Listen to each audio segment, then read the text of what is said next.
Hi guys. Tonight we wander out into a landscape of snow and silence, the kind of biting cold that makes your lungs sting with the very first breath. You can almost hear the crunch of your boots on the crusted ice, each step reminding you that, if left unprepared, you probably won't survive this. But that's exactly what makes the story so remarkable: how Native American peoples found ingenious, enduring ways not just to live but to rest in conditions that would freeze most of us solid. So, before you get comfortable, take a moment to like the video and subscribe, but only if you genuinely enjoy what I do here. And if you feel like it, let me know your location and the local time in the comments. Now, dim the lights, and let's let the snow-chilled air carry us into the story. You trudge forward, your breath forming faint clouds in the moonlight. The ground under you is white and endless, broken only by sparse stands of pine. The night is so still you can hear the distant crack of a branch snapping under its own weight of frost. The cold doesn't forgive. And yet, against all odds, entire communities once lay down on nights like these, pulling hides over their shoulders, closing their eyes, and trusting the tricks of their ancestors to keep them alive until dawn. Your body reacts to the idea instinctively. You draw your coat tighter, even in imagination. Humans are fragile things, and the body begins to lose heat frighteningly quickly in these conditions. Modern science confirms it. Hypothermia sets in when your core temperature drops just a few degrees. A mainstream historical fact stands here: tribes of the Great Plains, like the Lakota and Cheyenne, regularly wintered outdoors or in lightly built shelters across regions where night temperatures dipped far below freezing. But the solutions they used weren't just practical. Sometimes they bordered on what you'd call eccentric. Picture this. Some sources whisper of people spreading a thin layer of ash over bare skin, creating a kind of makeshift insulator. To modern ears, it sounds outlandish, almost like crocodile dung sunscreen from ancient Egypt. But quirky adaptations like that echo the desperation and creativity of survival. And historians still argue whether these practices were common realities or rare exaggerations told by early travelers, unsure of what they truly witnessed. You close your eyes for a moment and imagine lying down in that bitter cold. The snow crunches as you clear a space. You gather dry needles, layering them to form a mattress that lifts you ever so slightly above the frozen ground. You feel every poke and crackle beneath your back, but the prickly surface is better than the ice sucking warmth from your body. The night grows quieter. The stars above sharpen, almost painful in their brightness. The Milky Way arches overhead, a frozen river of light guiding you deeper into the scene. You imagine voices in the dark, soft singing, perhaps, or the rhythmic thump of a drum muffled by hides. These aren't sounds for show. They're lullabies carrying tradition, instructing children to remember. The cold is dangerous, but it is also a teacher. You can almost taste the air, metallic and sharp, as if every inhale scrapes your lungs. And yet, somewhere ahead, a faint glow rises, the promise of a fire. Sparks crackle as wood burns down to embers, and you step closer. Your fingers tingle, not from warmth yet, but from the idea of warmth. That's what survival is, really. Holding on to an idea until it becomes real. A quirky detail lingers. Travelers once described how, even in freezing temperatures, people kept the sides of tipis lifted slightly to allow air to circulate. To you, it seems backwards. Wouldn't that invite the cold? But the wisdom was there. The draft drew out smoke, preventing suffocation. Sometimes comfort wasn't about warmth, it was about breath. Historians still debate whether these first nights out on the open plains were rituals of endurance or simple necessity. Was it a test of spirit, or just another day in a cycle of living? Perhaps both. You walk further into that thought as snow crunches under your step. Your eyelids feel heavy, not from fatigue alone, but from the soft rhythm of imagining people bedding down, curling against hides, the steady hush of their breath forming a symphony of survival. The fire fades in your vision, leaving only the vast black of the sky. You lie down in your mind, your own shoulders wrapped in skins not your own, and you trust, just for this moment, that the wisdom of those before you will keep you through the night. The silence deepens, the air bites less, and you drift forward toward the next layer of the story, where snow itself becomes more friend than foe. You open your eyes to the shimmer of white that surrounds you. The cold hasn't gone away, it presses in from every direction. But there's a trick hidden in that endless field of snow. Most of us think of snow as merciless, the thing that drifts against our doors and freezes our toes. Yet here, out in this vastness, it becomes something more: insulation, a wall against the very cold it carries. You kneel down and scoop a handful. The crystals squeak as your mitten rubs them together, dry and powdery, not like the heavy slush you might know from a city street. That texture matters. Dry snow traps pockets of air, and air, as you may recall from science class, resists the transfer of heat. The mainstream historical fact is that tribes across the northern woodlands, such as the Ojibwe, shaped snowdrifts into protective barriers, sometimes even sculpting low walls around their campsites. It was not just improvisation, it was wisdom learned over countless winters. You walk around such a wall in your imagination. It isn't grand, just a curved ridge, waist high, maybe taller where the wind piled it deeper. But when you step inside, the breeze quiets. The wind that whipped needles against your cheeks is dulled, muffled like sound through a pillow. It's astonishing how much warmer you feel in that pocket of calm. Now, here's a quirky tidbit to amuse you. Some accounts suggest children were encouraged to dig shallow burrows in snow, the way foxes or hares do. At first, it sounds reckless. What parent would tuck their child into a mound of ice? But pressed walls of snow reflect body heat back inward, creating a microclimate that is far less harsh than the open air. And of course, the little ones probably loved the game of building secret forts. You smile at the thought of laughter bubbling up from white mounds, even as the night howled outside.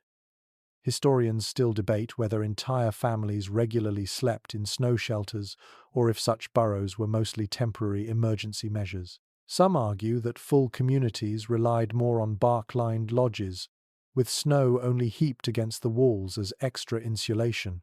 Others say those mounds were trusted sanctuaries, proving that imitation of animals was as clever as it was necessary. You brush your glove against the curved wall, listening to the crunch and shift. Imagine the smell. Snow has no scent, and yet it does. A faint metallic tang, a whisper of ozone, the kind of clean sharpness that makes your nostrils flare. Lying against that, under a sky of stars, you feel cocooned rather than exposed. The soundscape changes as you step deeper. The wind, once a roar in your ears, fades to a gentle hum. Even your heartbeat seems louder now, steady and reassuring. You press your hand to your chest and think, this quiet would have been precious to a people whose survival demanded constant awareness of sound. A sudden hush meant safety. Another thought crosses your mind. Snow walls could double as camouflage. Against a rolling white landscape, the low outlines of a camp became harder for distant eyes or distant predators to see. It wasn't just warmth that the snow offered, it was secrecy. In a way, it was the first form of natural architecture, sculpted with no tools but the hands and will of those who knew how to use it. You lie back for a moment inside this circle. The wall curves around you, not closing you in but guarding you like a ring of silent sentinels. You can almost feel the heat of a small fire, its flames licking upward, sending sparks that vanish into the stars. Above you, the northern lights might even shimmer a ghostly green ribbon, flickering as if spirits themselves were curious about your rest. The quirky truth of it all is that snow, the very symbol of winter's cruelty, becomes the savior. People learned to see opportunity in hardship. Snow was no longer just frozen water. It was a material, a tool, a partner in survival. And as you breathe deeply in this imagined cocoon, you sense how paradoxical it is. The coldest thing in the world cradling warmth like a mother's arm. Historians, of course, may continue to argue whether snow walls were a widespread custom or mostly noted in exceptional winters. But as you listen to the softened night, you realize the argument matters little. What matters is that, for one more night, human bodies survived because someone looked at a snowdrift and thought, yes, this will keep us safe. The fire flickers lower. You stretch your legs across pine needles layered on the ground, feeling the scratch, the faint release of resin with every shift of your weight. The air grows thicker, warmer, calmer, and as your eyelids droop, you drift into the next trick, the feel of hides, fur upon fur, blanketing your weary frame. The wall of snow fades behind you, and in its place comes a weight across your shoulders, the heavy comfort of animal hides. You picture yourself lowering onto the bedding, the thick pelts stacked one upon another, rough on the outside but soft where the fur brushes against your cheek. The hides creak faintly when you shift, their musky scent carrying traces of smoke from past fires and the earthy memory of the animals themselves.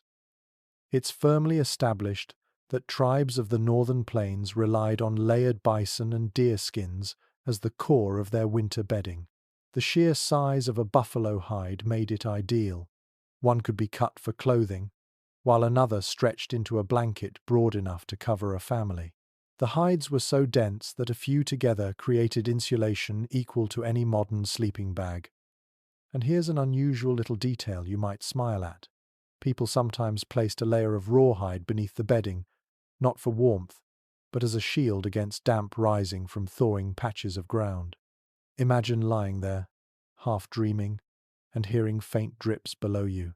The rawhide barrier was a clever precaution, though to your back it felt stiff and unyielding.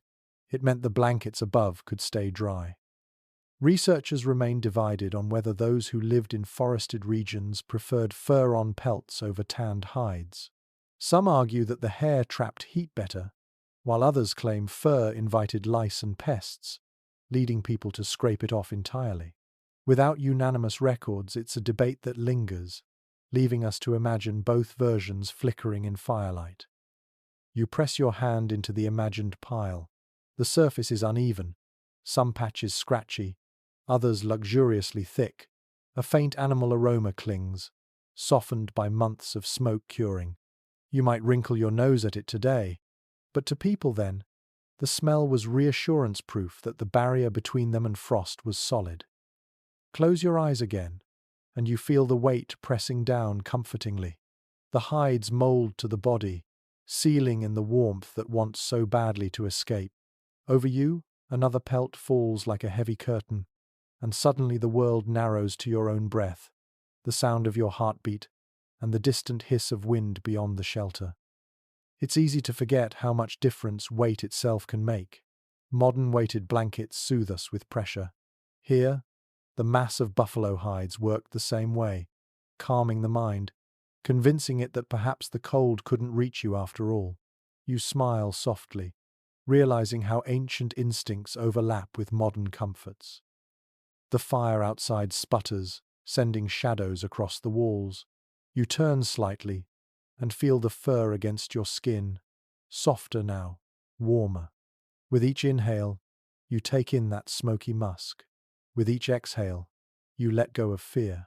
Wrapped in the skins of animals that once thundered across plains, you drift deeper, safe for one more night. The air grows stiller, quieter. Beyond the circle of hides lies the heart of another secret, the fuel that burns, the wood chosen carefully, prepared long before the snow fell. And as you sink into slumber, your thoughts glide toward the next truth, that dry firewood was more precious than gold in a frozen world. You stir awake to the sound of fire low, steady crackles that seem to whisper secrets into the night. The orange glow stretches across snow and hide, flickering shadows that move like slow dancers on the walls. You know instinctively that this warmth does not come by chance. In a world of endless winter, firewood was life itself, and not all wood was equal. Archaeological evidence suggests that native families gathered and stored seasoned wood long before the cold arrived, carefully stacking it in raised piles or under bark coverings. The trick was simple but vital. Wood that had dried for months burned hotter and longer, while green or damp wood only hissed, sputtered, and wasted effort. To neglect that preparation was to court death. And there's one odd observation you might enjoy. Some people describe the ritual of knocking two pieces of wood together to listen for their song. Dry wood gave a sharp, ringing note. Damp wood thudded dully. It wasn't a scientific measurement, but it worked well enough to decide which logs belonged on the night's fire. You can almost hear it now clack, clack, like a drummer setting the rhythm for survival. Ethnographers haven't reached consensus on whether fires were always kept burning through the entire night. Some evidence points to families tending coals carefully until dawn, while others claim that groups allowed the flames to fade once they were wrapped in hides, relighting from embers when the morning frost grew unbearable.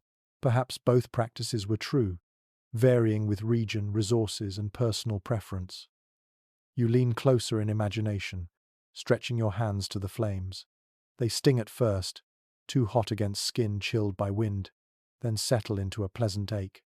The smell rises: sharp pine resin, earthy oak, even the faint sweetness of willow bark curling into smoke.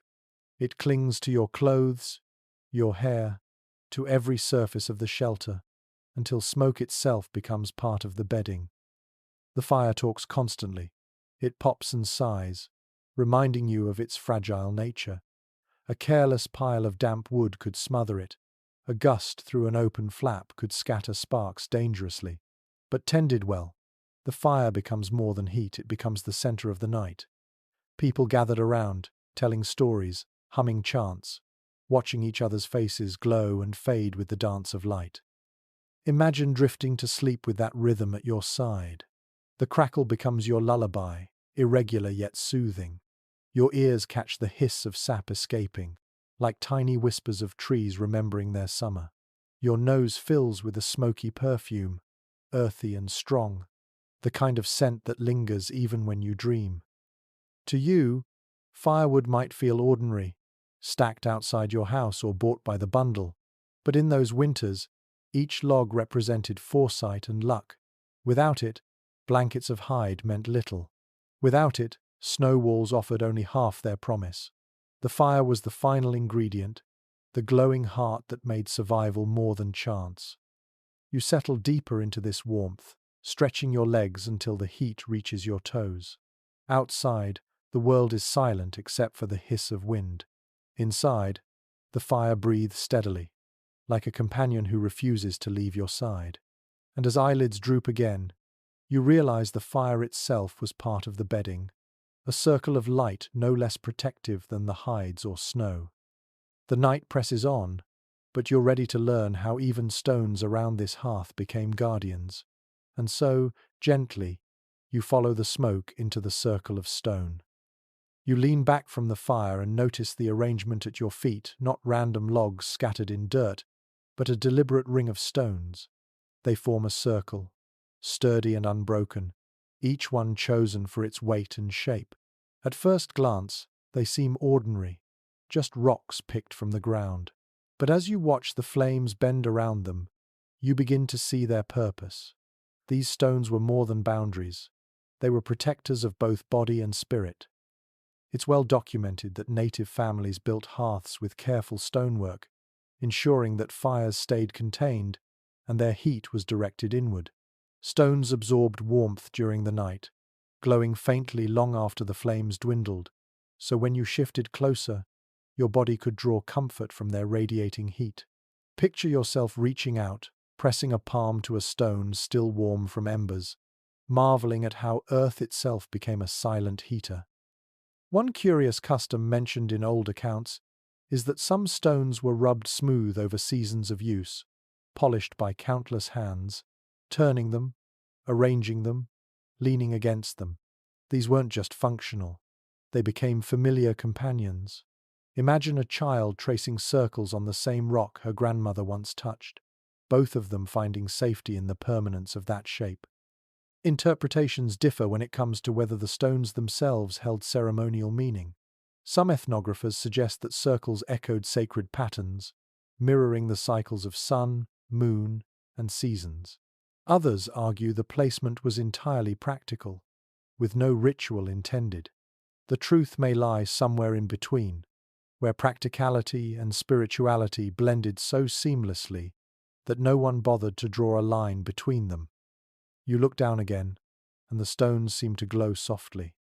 Heat seeps upward, turning the ground beneath you from hostile ice into a bed warm enough to stretch out upon. You imagine lying close, hides wrapped tightly, toes pressed near the circle's edge to catch the faint radiation. Without these silent guardians, you'd face a colder, harsher night. The soundscape changes when you notice the stones. The crackle of wood is still there, but now it's accompanied by a faint hiss, as if the rocks themselves breathe. They expand and contract with each wave of heat, clicking softly, little reminders that the earth is alive under your hands. And the smell smoke drifting upward, yes, but also the mineral tang of heated stone, like rain on warm pavement. It mixes with the resin of pine and the musk of hides, until the air itself becomes a layered memory, a scent that might cling to you long after you've left the camp. Think of how stones carried fire forward. Even after flames died, glowing rocks could be lifted with sticks or antler prongs, then placed under ashes or buried shallowly to keep them hot until morning. In some cases, stones were carried from one site to another, wrapped in hides to smoulder along the way. Portable embers imagine that an ancient way of bottling fire in stone. A practical, undeniable fact. Without stone circles, entire lodges risk burning down. A misplaced spark in a tipi or a bark lodge could spread rapidly. The stones created a buffer, a barrier that channeled flame upward instead of outward. In this way, they were firefighters as much as heaters. Now picture yourself reclining against one of these warm rocks. The hide around your shoulders sinks low, and the ground feels less hostile. The stone is firm, immovable, something you can lean on in trust. Its warmth seeps slowly into your bones, reminding you that nature, though harsh, could also be a gentle ally when approached with wisdom. Some storytellers of the past added a playful layer. They swore certain stones sang in the fire, releasing high-pitched whistles when moisture escaped. Children might giggle at these sounds, pretending spirits whispered from within the earth. Whether true or not, the idea makes you smile. Imagine drifting to sleep with the rocks murmuring lullabies in the crackle of the flames. The debate continues among researchers. Were these stone rings rebuilt each night as families moved, or did they remain in place, reused season after season by travelers returning to favored sites? Some argue that hearths were permanent markers of territory, while others maintain they were temporary, quick to dismantle. No clear answer survives, but in your vision tonight, the stones feel eternal, as if they've always been here, waiting for your fire. Your senses begin to quiet. The fire dies down, leaving the stones glowing faintly red, pulsing like embers in a giant's chest. You stretch your feet closer, feeling the warmth crawl upward into your calves. Then your hips, then your shoulders.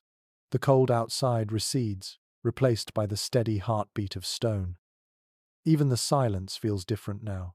The stones absorb sound, or maybe they simply give you something firm to focus on, so that the vastness of the night no longer feels so threatening. You're no longer just lying on frozen ground, you're lying in a cradle made by fire and earth together. When your eyelids sag, the stones don't abandon you. They keep glowing faintly, their heat lasting longer than your awareness. You breathe in smoke, exhale slowly, and surrender to their patience. They'll still be here when dawn comes, guarding you like a circle of friends who never tire, never wander, never break. And as your breath slows, you realize the next comfort awaits. The scent of pine needles, the soft crackle of a mattress made not of feathers or straw, but of branches laid carefully beneath you. Stones may warm your front, but it is the bed beneath that guards your back.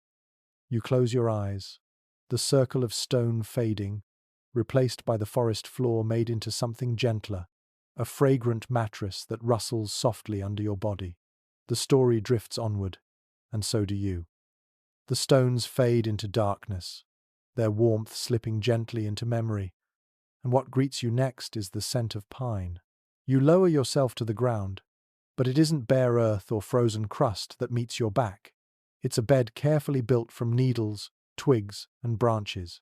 The forest floor has been rearranged, turned into a mattress that rustles faintly under your weight. Suddenly, instead of cold seeping upward, there's softness, there's fragrance, there's a reminder that even in deep winter, green things still give comfort. It's consistently shown in early accounts that native peoples used evergreen boughs as bedding layers. Pine, spruce, and fir branches were especially valued because they were springy and aromatic, offering both cushioning and insulation. By raising the body above snow or icy soil, these makeshift mattresses reduced the loss of body heat to the ground, which science now tells us is one of the quickest ways humans can freeze. One odd observation from travelers' journals is that crushed pine needles released not just fragrance, but also sticky resin, which clung to clothing and hair. While inconvenient to wash out, it helped repel insects even in winter. The occasional stubborn bug lingered near fires. Picture yourself waking up with your coat faintly tacky, smelling of pine sap, and realizing that this sticky inconvenience might be one more secret ally against nature's small torments. Academic circles continue to discuss whether certain tribes layered moss beneath the pine as extra padding, or whether that detail was more common in northern Europe and mistakenly projected onto North American practices by early chroniclers. Some evidence suggests moss was indeed gathered, dried, and stored for bedding, while other accounts insist pine alone was sufficient. The disagreement persists, leaving you to imagine both versions, one a crackling bed of needles, the other a spongy green cushion. You shift in imagination, letting the boughs press into your back. They're not perfectly comfortable, they poke in odd places, and your body has to find the right angle. But once you do, there's a springiness, a gentle lift that feels almost luxurious compared to bare earth. The needles tickle through the hides, faintly scratching but never cruel. And then there's the smell. Oh, the smell. Crushed pine releases a perfume so sharp and clean it almost clears your sinuses. You breathe deep, and the air feels sweeter, fresher, tinged with something resinous that lingers in your nose. Imagine falling asleep to that fragrance every night, the forest itself becoming your pillow. The sound, too, is distinct. When you shift your weight, the needles whisper, a soft rustling that mingles with the sigh of wind outside. To a restless child, that sound might feel like being rocked in arms, the forest singing its lullaby. Even adults must have found calm in that subtle symphony. The fires crackle, the stones hiss, and the pines whisper, forming a three-part harmony of survival. Think of how practical this bedding was. Quick to gather, easy to replace, and renewable every winter. A small group could harvest enough boughs for an entire lodge in less than an hour. And when the camp moved, the old bedding was left behind to decay back into soil, leaving little trace. It was an early form of sustainability, practiced not from ideology, but from necessity. You can almost see it. A mother arranging pine boughs carefully beneath hides, smoothing them so her children would sleep with fewer pokes. A father returning from a hunt might add fresh branches to the pile, bringing with him the sharp, forest scent of resin. Children might giggle as they roll across the springy bed, pretending it was softer than it really was. In all these ways, the forest crept into their sleep, night after night. Some accounts even suggest that pine boughs served symbolic roles too. Certain evergreen species were considered protective, warding off evil spirits and misfortune. The very fact that these trees stayed green while all others grew bare made them feel eternal, unyielding to winter's cruelty. So to lie upon pine was not just practical but spiritual, like resting in the arms of a guardian who never shed its strength. There's a tactile memory you can almost conjure now. The feel of resin against your fingertips, sticky and fragrant. You rub your thumb and forefinger together, feeling the tacky thread stretch, stubborn against separation. You imagine how that sensation clung to their daily lives, how every object in camp, clothing, tools, even hair bore faint marks of resin, as if pine itself became part of them. As the night deepens, you sense how all these details wove together, the fire's warmth at your front, the stones glowing at your side, the hides pressing down from above, and the pine mattress lifting you from below. Layer by layer, each element guarded against the cold, forming a system as precise and elegant as any modern invention.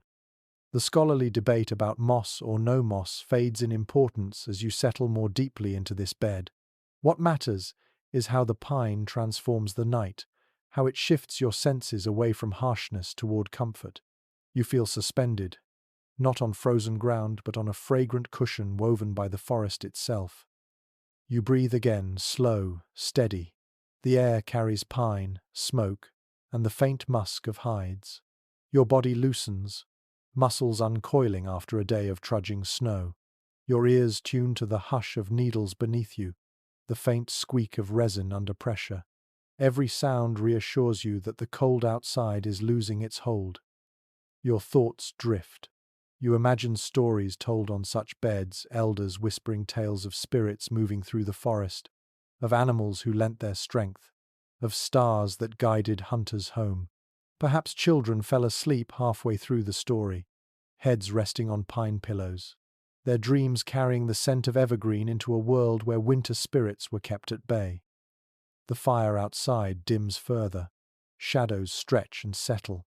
You curl against your pine bed, hides pulled tighter, the warmth of stones still at your feet. The circle of survival is complete for tonight, and as you breathe deeply, your body grows heavier, safer, more willing to surrender to sleep.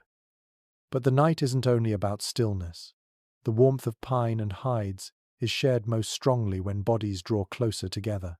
And so, the next part of the journey shows you how survival was never solitary, but communal, how huddling together turned vulnerability into strength and cold nights into collective warmth. The pine mattress sighs beneath you as the fire drops lower, shadows stretching thin across the snow. The warmth of stones lingers faintly, hides press heavy over your chest, and resinous fragrance drifts into your nose. Yet even with all these defenses, the cold still creeps in. You feel it slinking through the seams of the shelter, nibbling at your fingers and toes, reminding you that one mistake out here means more than a shiver. And so, another truth of survival comes to you. No one slept entirely alone. Warmth was a collective effort. It's firmly recorded that many native communities treated body heat as a shared resource. Families and friends lay side by side, pressed close, sometimes so tightly that breathing synchronized, the rhythm of one chest rising as another fell. In harsh winters, warmth wasn't just an individual possession, it was pooled, exchanged, circulated like a communal fire inside the shelter. Travelers once remarked, almost with amusement, that dogs often joined these gatherings too, curling at the feet or against the sides of sleepers. Their thick coats and steady warmth turned them into living blankets. You picture it now, children tangled together with pups, fur and hair blending, the night softened by the sound of gentle snores and soft growls of dreams. To modern sensibilities it might seem untidy, but in that world it was both practical and comforting. Researchers remain divided on whether adults outside the immediate family also shared sleeping space, or if clusters were strictly familial. Some accounts suggest communal lodges in certain tribes saw large groups gathered under one roof, pressed together against the night. Others argue the intimacy was reserved for kin, with neighbors maintaining distance even in cold. Without a clear consensus, the image is left fluid, sometimes a small knot of relatives, sometimes a crowded hall of bodies forming a single human furnace. You shift your imagination into that space. Instead of lying alone, you feel the weight of another shoulder against yours, the brush of fur shared between you. The air grows warmer, less from fire or stone than from the sheer presence of bodies. Each exhale adds to the heat. Each inhale carries reassurance that you are not battling the cold alone. There's a sound to this closeness too. The night is filled not just with wind or fire, but with breathing layered, overlapping, steady. Heartbeats thrum faintly through hides, tiny vibrations that mingle and merge. To a tired mind, that rhythm becomes a lullaby as powerful as any story. The smell is different here as well. Smoke and pine remain, but added now a sense of skin, fur, leather, and sweat. not unpleasant, but intimate, earthy, human. It fills the shelter with a reminder of togetherness. You can almost imagine the comfort of waking in the night, turning your head, and hearing the soft snuffle of someone near, knowing instantly you are not alone. Think of how survival instincts overlap with emotional needs. Warmth was crucial, yes, but closeness also soothed fear. Winter nights were long, sometimes stretching more than 16 hours in northern latitudes. Alone, such time could feel endless and frightening. Together, hours blurred into shared dreams, laughter, whispered stories, even the occasional complaint about someone hogging the blanket of hides. An unusual little note lingers in oral tradition. Some elders teased that if you woke to find yourself half buried under your sibling's arm or the family dog's bulk, you were luckier than those with empty space around them. A cramped bed was proof of abundance, of kin, of companionship, of warmth. An empty bed was a colder one. Scholarly interpretations differ on whether this practice of shared heat was ritualized into teachings or whether it was simply practical necessity. Some suggest children were explicitly taught to curl together as part of winter survival lessons. Others think it happened naturally, without instruction, born of instinct. Whatever the truth, you know the result. More warmth, more life carried through to dawn. You let yourself sink into this closeness. You can almost feel another breath against your neck, the pressure of knees brushing yours under hides, the gentle shuffle as someone adjusts in sleep. It is not claustrophobic, it is comforting. You're part of a living cluster, each person a coal in the collective fire. The wind outside claws at the shelter, but here, inside, the warmth grows thick. Condensation beads on hides overhead, proof of so much breath mingling. The fire may dim, but your body does not cool. Every exhale drapes warmth over your shoulders. Every inhale steadies your heart. It's a rhythm older than memory. Even animals huddle in dens to share heat. Wolves, foxes, even rabbits curl together against frost. Humans, too, leaned on this instinct, shaping it into custom. To sleep pressed against another body was to join the same story, to tether your fate to theirs until morning broke. You let your imagination wander further. Perhaps soft words drift in the night, someone half asleep muttering a dream, another humming a tune. Children whimper, soothed instantly by a mother's arm tightening around them. Dogs stir, snorting, before settling again. All the while warmth grows, shared endlessly, a currency with no limits. The debate among modern researchers, family only, or communal lodge, fades as you experience the truth. No one survived winter's cruelty by sleeping alone. Warmth was collective, and the knowledge of togetherness mattered as much as the physical heat. Your eyes close, lulled by the slow chorus of breath. You are no longer just one body in the cold, you are part of a circle, a knot, a living organism bound together. And as your mind drifts deeper, the shelter itself expands. Above you, hides stretch high, curved into peaks, forming structures vast enough to hold entire families safe inside. The cold outside is relentless, but in here, within walls of hide and wood, warmth is held like breath in a lung. And so you drift onward, into the towering form of buffalo hide tipis that breathed with those who lived inside. The closeness of shared warmth lingers in your mind, but soon it stretches upward, higher and broader, into the towering presence of buffalo hide shelters. You tilt your head back, and above you looms a tipi, its frame of poles reaching to the stars, its hide covering swelling like the chest of a living thing. The structure breathes with the wind, sighs with the fire inside, and stands against the snow like a giant guardian, half beast, half home. It's reliably recorded in ethnographic studies that tribes of the Great Plains used buffalo hides as the primary covering for their winter tipis. A single hide was vast, and dozens could be stitched together to form a continuous shield against wind and snow.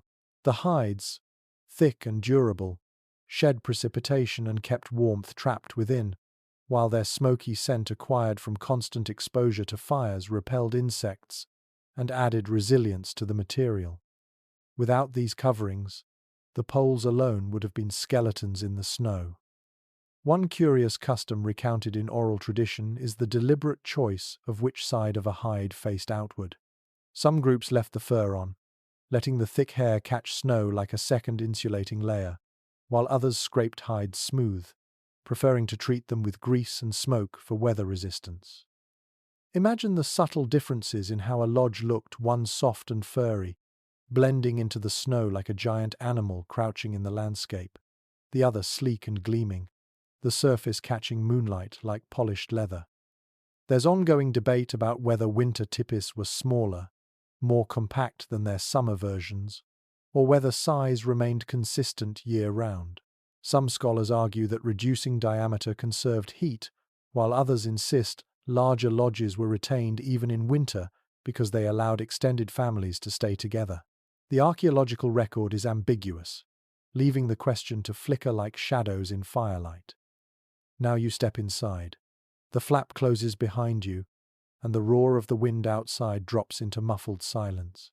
The air is smoky, warm, and layered with scents: hides, pine bedding, the faint musk of humans and dogs, and the ever-present breath of fire. You can hear your own inhale echo faintly against the tall walls. The lodge seems to breathe with you. The poles creak as the wind presses outside, but they do not falter. Each one is long, straight, and strong, harvested with care. They meet at the peak, tied with rawhide thongs, fanning out like ribs of a great beast. You imagine running your fingers along their smooth surfaces, each one seasoned and reused across seasons, a familiar backbone of shelter. The hides themselves are stitched with sinew, seams overlapping to prevent drafts. They are heavy, pulled taut by wooden stakes at the base, the edges secured against snow. When storms rage, snow piles against the walls, adding natural insulation, turning the teepee into a half-buried sanctuary. Inside, you feel the heat of the fire rebound off the hide walls, wrapping you in a cocoon of warmth. You shift and notice how sound carries. The walls funnel noise upward, so the crackle of flames, the murmur of voices, even the bark of a dog seem to rise into the dark peak. Sometimes, perhaps, it must have sounded like the lodge itself was humming softly, a constant lull. The tactile memory is strong. You reach out and touch the hide wall. It is cool, slightly damp where snow presses, but firm and reassuring. The surface smells faintly of smoke and grease, a protective film that kept the leather supple even in winter. Your palm leaves no mark, it is too thick, too enduring. Imagine how the lodge glowed from outside at night. A faint orange shimmer leaked from the seams, a lantern in the snowy expanse. To distant eyes, it might have seemed like the earth itself was exhaling light. To those within, it was proof that even when the world froze, warmth could be made to stay. Buffalo hides did more than insulate. They connected people to the very creatures that gave them life. Every winter, families lay beneath skins that once thundered across plains, animals hunted and honored. The shelter itself was a reminder of that bond. Without the buffalo, there was no warmth, no roof, no survival. A small, unusual observation survives in winter tales. Children sometimes whispered that they could hear the buffalo's heartbeat when winds struck the tipi walls just right, a deep, thrumming sound like distant hooves. Whether true or imagined, it gave them comfort, the idea that the animal still protected them, long after it had fallen. Ethnographers haven't reached consensus on whether buffalo hide teepees originated in winter necessity or year-round convenience. Some argue that hides were first used for summer portability, only later adapted into snow-resistant winter shelters. Others maintain they were designed with cold in mind from the beginning. What remains clear is their genius: light enough to move, strong enough to endure blizzards, warm enough to make sleep possible. You sit cross-legged in the center of this imagined lodge, firelight warming your face, smoke drifting upward toward the vent above. Around you, shadows move, family gathered close, voices low. The lodge is not vast, Yet it feels infinite, as if the hides and poles contain more than space. They contain memory, tradition, survival itself. The cold outside may rage, but in here, it is held at bay. You are cradled by a structure alive with breath and history, one that turns winter from an enemy into a passing guest. And as you let your body relax into pine bedding, wrapped in hides, pressed against kin, the lodge's steady hum carries you toward the next discovery. The smoke flaps high above, small and simple, yet the secret to breathing through the night. The tipi rises around you like a breathing chest, hides pulling tight against the wind, poles steady as bone. Your gaze drifts upward toward the very peak, where the fire's smoke curls lazily and disappears. There, in a place small enough to overlook, lies one of the most ingenious details of all, the smoke flaps, a pair of hide triangles, humble in size, but vital in function. They shift with the wind, open or close like eyelids, deciding whether a night becomes breathable or suffocating. It's thoroughly documented in ethnographic notes that native builders perfected the art of managing airflow with these flaps. Fires inside a lodge produced not only warmth, but smoke thick enough to choke sleepers if left unchecked. By adjusting the flaps with poles from below, dwellers could harness the wind, guiding smoke upward and out, while keeping the warmth trapped within. It was a system so precise that, when done well, the air inside remained clear even while flames roared steadily. One odd little detail, passed down in stories, is that children sometimes played with the flap poles like toys, pretending they were spears or staffs.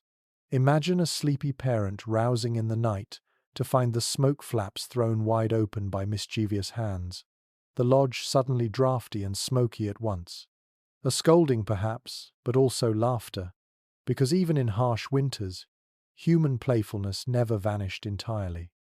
No clear agreement exists among specialists about whether the earliest tipis had such flaps at all, or if these came later as refinements. Some argue early lodges had simple gaps at the top, while others believe flap systems were integral from the very beginning. The debate continues, yet what's undeniable is how effective the design proved, so much so that its descendants survive even in modern camping gear. You picture the moment. The fire crackles, smoke begins to thicken, and someone reaches for the poles. A slow push, a practiced adjustment, and the draft shifts. Suddenly the air clears, fresh night sweeping in just enough to carry smoke upward. Your lungs expand gratefully, no longer stung by haze. You can imagine the relief, the shared sigh of those gathered, spared from coughing fits and stinging eyes. The sound of smoke itself is faint, almost imperceptible, but you can sense it. A hiss when damp wood is added, a soft swirl as air moves upward, the quiet flutter of hides responding to wind. It's like listening to the lodge breathe inhale, exhale, inhale, exhale. There's a smell, too, tied to these flaps. With the right adjustment, smoke carries upward without filling the space, leaving only a gentle perfume of wood smoke lingering in the hides. That scent would seep into everything: blankets, hair, even skin. For those who lived here, smoke wasn't an intruder but a constant companion, woven into memory as surely as the cold outside. Think of how clever the system was compared to stone houses or sod huts where smoke often lingered and blackened ceilings. Here, with a simple pair of flaps, air was managed like a living current. The ingenuity required no metal chimneys, no bricks, only hides, poles, and a sharp eye on the wind. Now imagine lying beneath those flaps on a winter night. You stare upward through the opening, and stars peer back at you, framed by hides. Sometimes the aurora dances, its green ribbons flickering through the gap like playful spirits. Other times snow drifts down, a few flakes sneaking through before someone tugs the flaps closed. The lodge becomes both indoors and outdoors, at once shelter that still connects you to sky. There's an intimacy to that view. You feel part of the world outside, yet safe from its bite. You breathe deeply, knowing that a simple adjustment above your head decides the balance between suffocation and ease. And because someone is always awake to tend the fire, the flaps are never forgotten. Survival requires attention, even to the smallest details. One peculiar observation comes from explorers who described tipis as lungs of the plains, their flaps opening and closing like nostrils. While meant poetically, the image holds truth. Without those nostrils, the lodge could not breathe, and neither could the people within. The flaps were more than fabric. They were life itself, disguised as triangles of hide. The scholarly conversation branches further. Did the flaps have symbolic meaning? Some suggest they represented balance between fire and air, between earth and sky. Others dismiss such notions as romantic projections. But you, lying here in imagination, can sense how easily symbolism creeps into daily tools. After all, when a piece of hide saves your lungs each night, it feels like more than leather.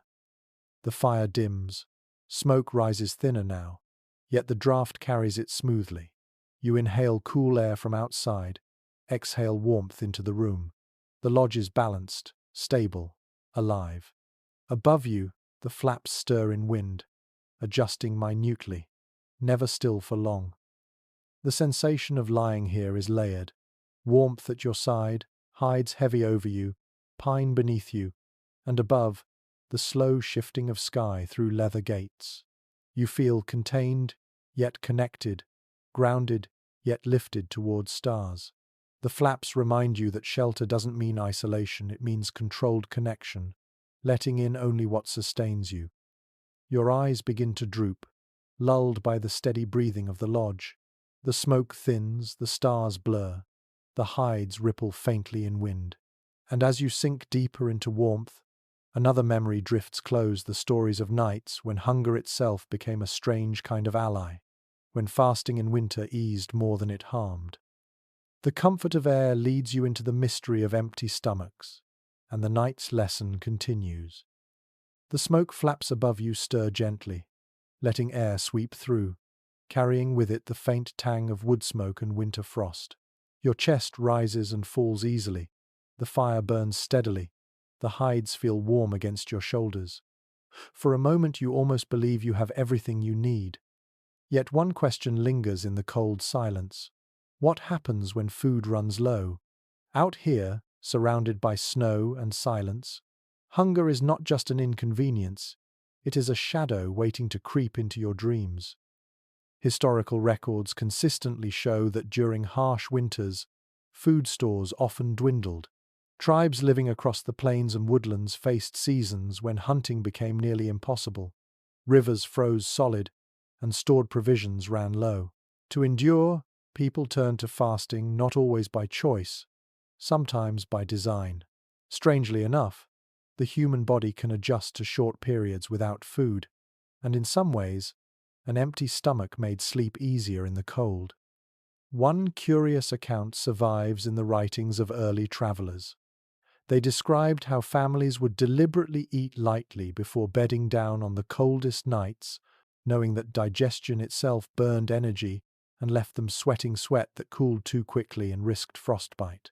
So instead of feasting, they sipped broth or nibbled dried meat, then let their bodies rest empty, conserving what little fuel remained. To modern ears it sounds counterintuitive, but to them it was wisdom. Scholars remain divided on whether these practices were conscious strategies or simply the unavoidable reality of scarcity. Some argue fasting carried spiritual significance, a way of showing endurance and humility before the spirits of winter. Others maintain it was purely practical, a side effect of meager resources dressed later in sacred explanation. The truth may be a blend of both, hunger turned into a ritual so it might feel less cruel. You imagine it now, lying on pine bedding, hides pulled close, your stomach hollow but oddly calm. The fire warms your skin, but inside there is no fullness, no heaviness, just a strange clarity. Hunger sharpens your senses, makes every sound more vivid, the crackle of embers, the shuffle of someone turning in their sleep, the distant moan of wind. The smell of smoke feels stronger to you now, almost nourishing in its own right. Your mind conjures scents that aren't there, roasted meat, hot stews, sweet berries. Yet when you breathe again, it's only smoke and pine. Perhaps hunger itself created visions, dreams of food that softened the edge of emptiness.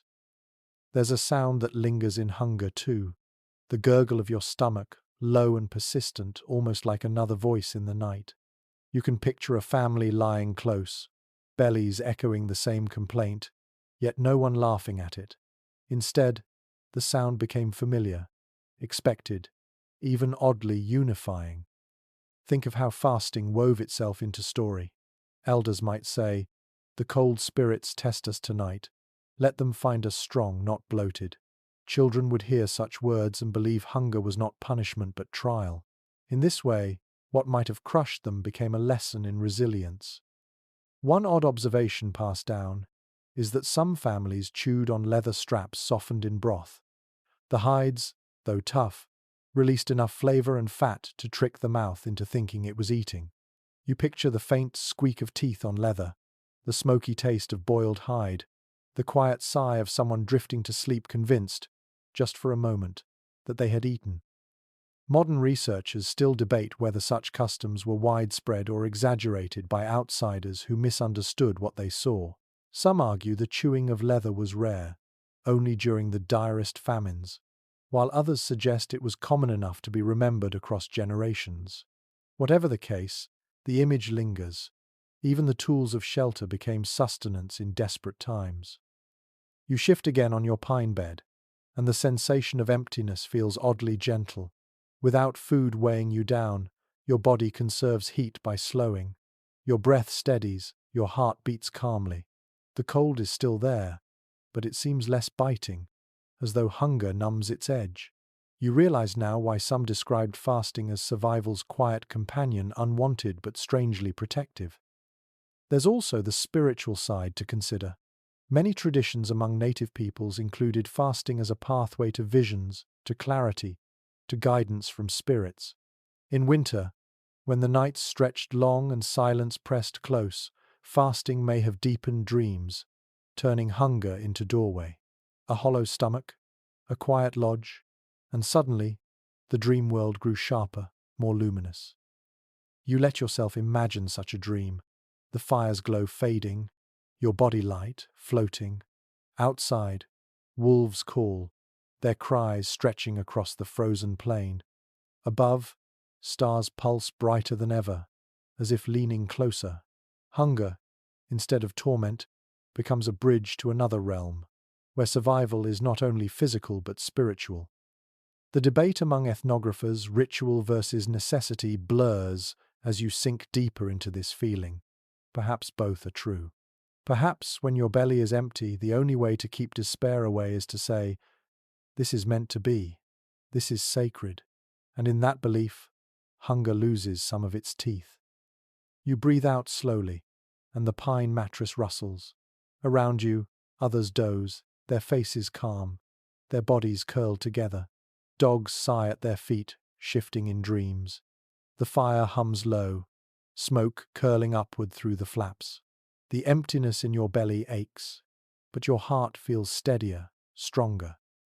And then you hear it, the groan of a frozen river nearby, ice shifting in the night like some ancient creature turning in sleep.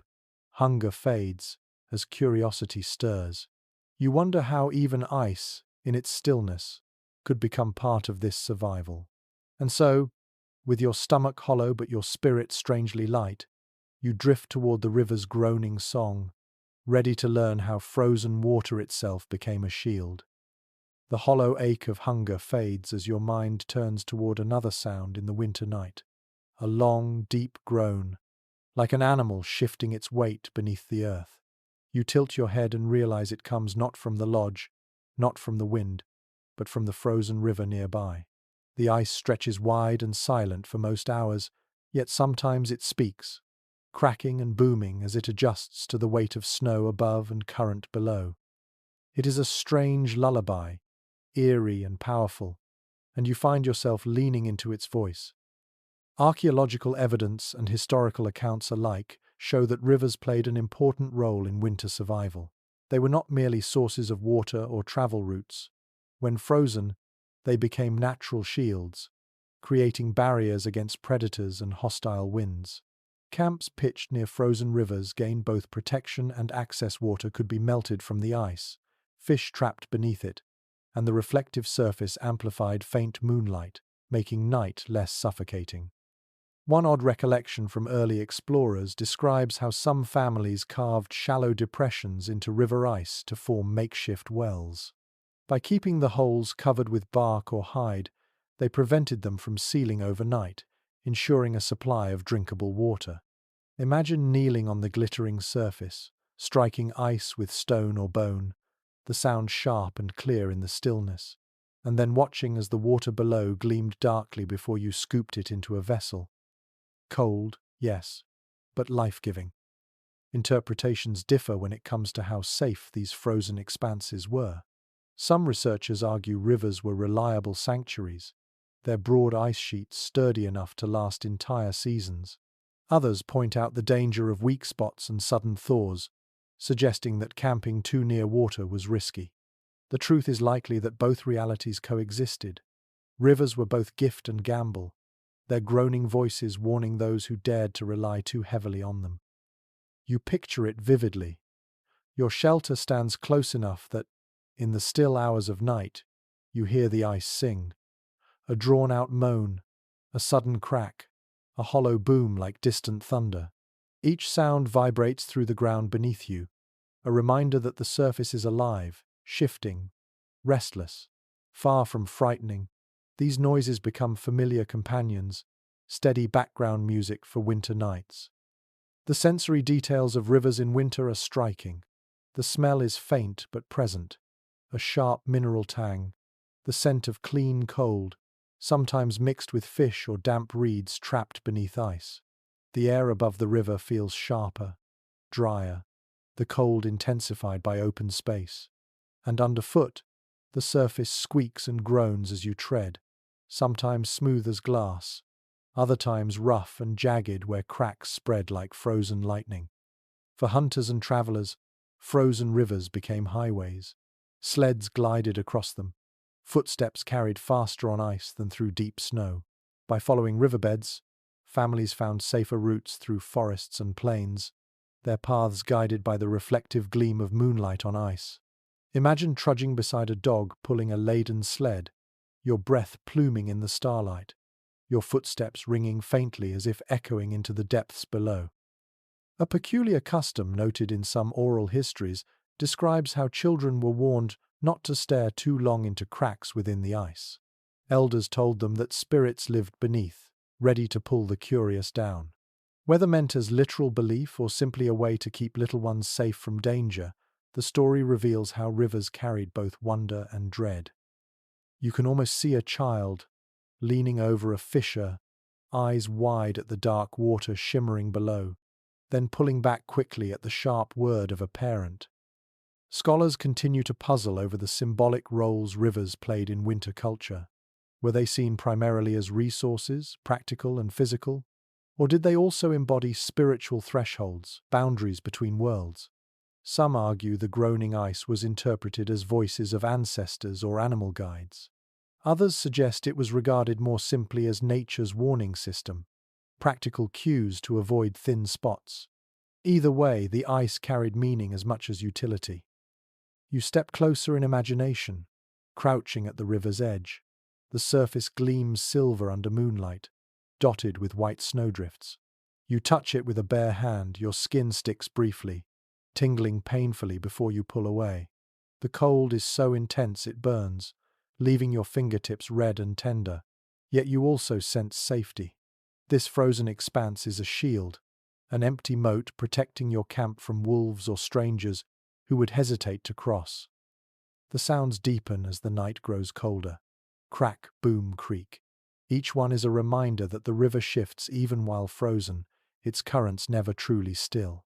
Your ears are tuned to the rhythm, and soon it becomes less threatening, more soothing. Like distant drums, the ice speaks a language of endurance. I move, I stretch, but I hold. You imagine lying back in your lodge, hearing those distant groans.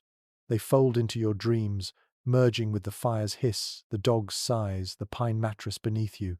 Sometimes the ice sounds almost like thunder from another world. Sometimes like the murmur of a giant turning in sleep. Instead of fear, you feel awe, a sense of being part of something vast and restless, greater than yourself. For a moment, hunger returns, and you think of fish beneath the ice.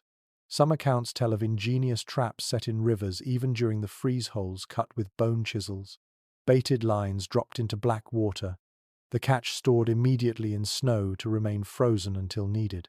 You picture yourself peering into one of these holes, breath clouding the dark circle, waiting for a tug on the line, your heart racing at the promise of food in the leanest season. The tactile memory sharpens again. Your feet slide slightly as you cross the surface, the ice squealing beneath your moccasins. Each step is both daring and necessary. You balance carefully, arms spread, breath shallow. Yet when you reach the far side, you know the effort saved hours of trudging through drifts. The river gave passage as well as water, shield as well as song. As the night wears on, the sounds soften. The ice settles, its groaning voice quieting, as if satisfied with its strength for now. You pull your hides closer, pine needles rustling beneath you, the warmth of shared bodies and fire surrounding you.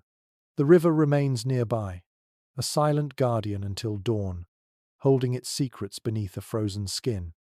Your eyes close slowly, lulled by the faint echo of that subterranean music, and as you drift further into sleep, another image forms, figures moving across the snow under moonlight, hunters gliding silently, their shadows stretching across the icy expanse.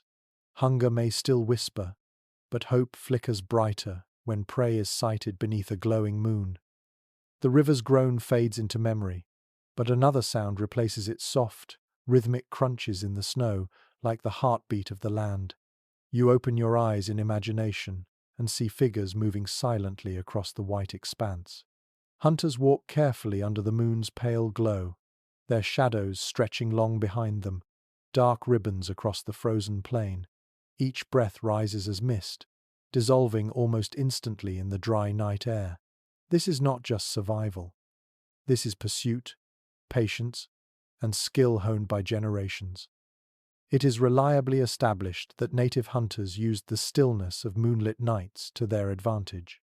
The crust that formed over snow after daytime melting and refreezing could bear the weight of snowshoes, allowing swift, silent travel. Prey, however, deer, elk, even bison often sank through, slowing them down. In this way, hunters became the faster creatures, turning the harsh crust of winter into an ally. An unusual little detail found in travelers' accounts is that hunters sometimes darkened their faces with ash before setting out, not for warmth, but for camouflage. Against the moon's glow on snow, pale skin or reflective features stood out. A smudge of soot, however, dulled the shine, letting them slip more easily into the shadows. You picture a young hunter smearing his cheeks in silence, the faint scent of old fire clinging to his skin as he blends into the night. Ethnographers have yet to agree on how widespread these moonlit hunts were. Some argue they were a routine part of winter, essential for topping up dwindling stores. Others insist they were rare, reserved for desperate times when daylight yielded little. The records conflict, some glowing with praise of knightly skill, others silent on the practice altogether. Still, the image of hunters moving like ghosts across ice and snow lingers powerfully. Now you step into their trail. The air is so cold your nostrils sting. Your snowshoes creak faintly, wide wooden frames lashed with rawhide webbing. Each step distributes your weight, letting you glide over the crust with ease. Beneath your feet, the snow crunches softly, a steady rhythm in the quiet. Behind you, faint tracks stretch like scars across the glowing field. You tilt your head upward. The moon is nearly full, bathing the land in silver. Shadows grow sharp, every tree etched clearly against the horizon. The stars shimmer, but their light pales against the bright circle in the sky. Your eyes adjust, and soon you need no torch, no flame. The land itself glows, guiding your steps. The soundscape is alive, though subtle. Snow squeaks beneath your weight. A distant owl calls from a dark copse of trees. Somewhere, the river moans again, muted but present. The hunters ahead of you whisper briefly, voices carrying farther than usual in the clear air. Then silence returns, thicker than before, as if the snow absorbs sound.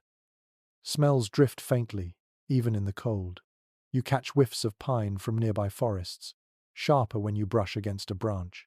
The air smells metallic too, like iron or stone, a reminder of the river frozen beside you. Sometimes, if the wind shifts, the faint scent of animal musk travels ahead, deer or elk moving somewhere beyond your sight. You kneel and touch the snow. It is hard, glazed with ice. Your gloved fingers slide across its surface, squealing faintly. You imagine how frustrating this crust must be for prey, their hooves punching through while you glide above. Each stumble they make leaves them more vulnerable, while each step you take feels deliberate, efficient, sure. A curious practice noted by observers was the way hunters used moonlight not only to see but to read signs. Tracks glowed dark against the snow, depressions that cast shadows under slanted light. A broken twig, a brushed branch, even the faint trace of urine frozen on the surface all became clues in the glowing night. You picture bending low, your breath fogging the trail as you decipher every mark, piecing together the story of an animal's passing.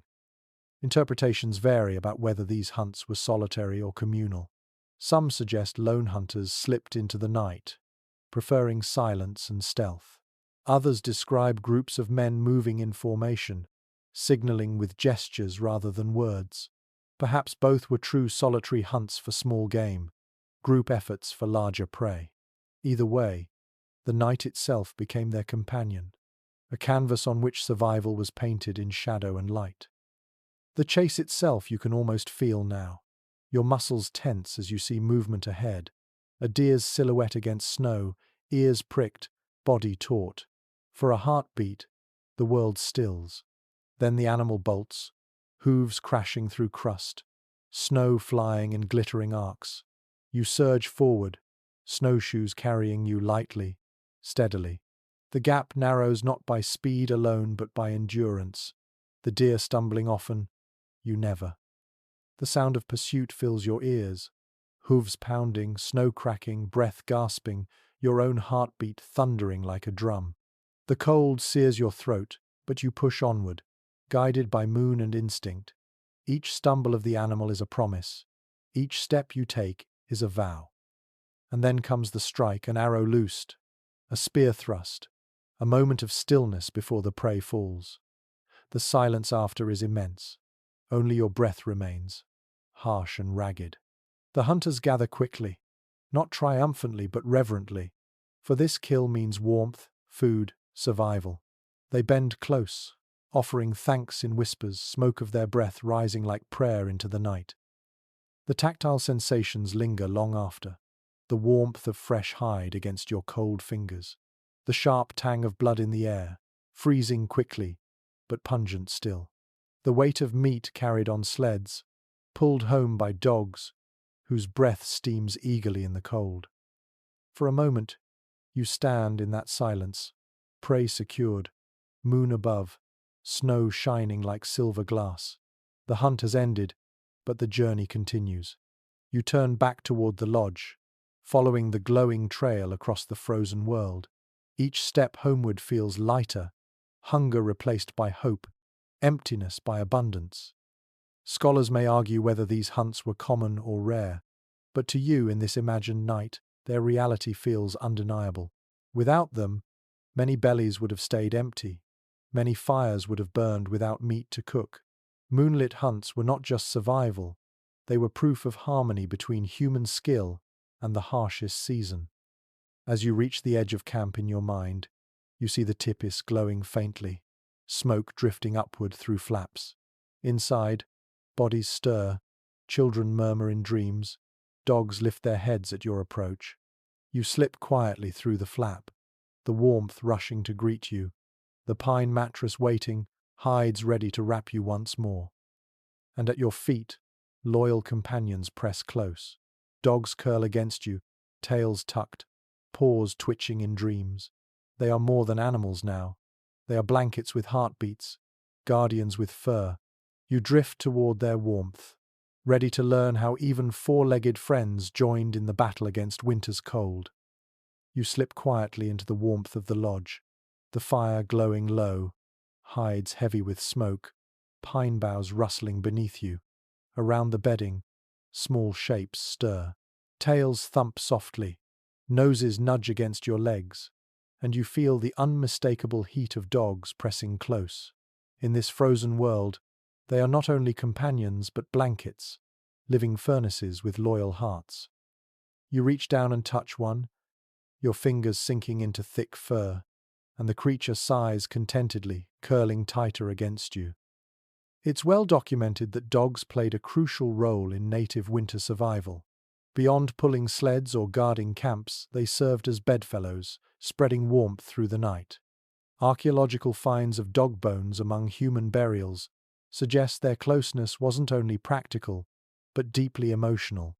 To lie beside a dog was to share warmth, yes, but also trust a kind of unspoken pact that lasted long after breath ceased. One odd little anecdote from explorers recalls how children sometimes argued over who got to sleep nearest the dogs. Parents, perhaps weary, teased them by saying, "Whoever the dogs choose is the warmest child." You can almost hear the giggles as little hands reached for tails and ears, trying to coax a furry blanket into their corner. Interpretations differ among scholars as to how widespread this practice was.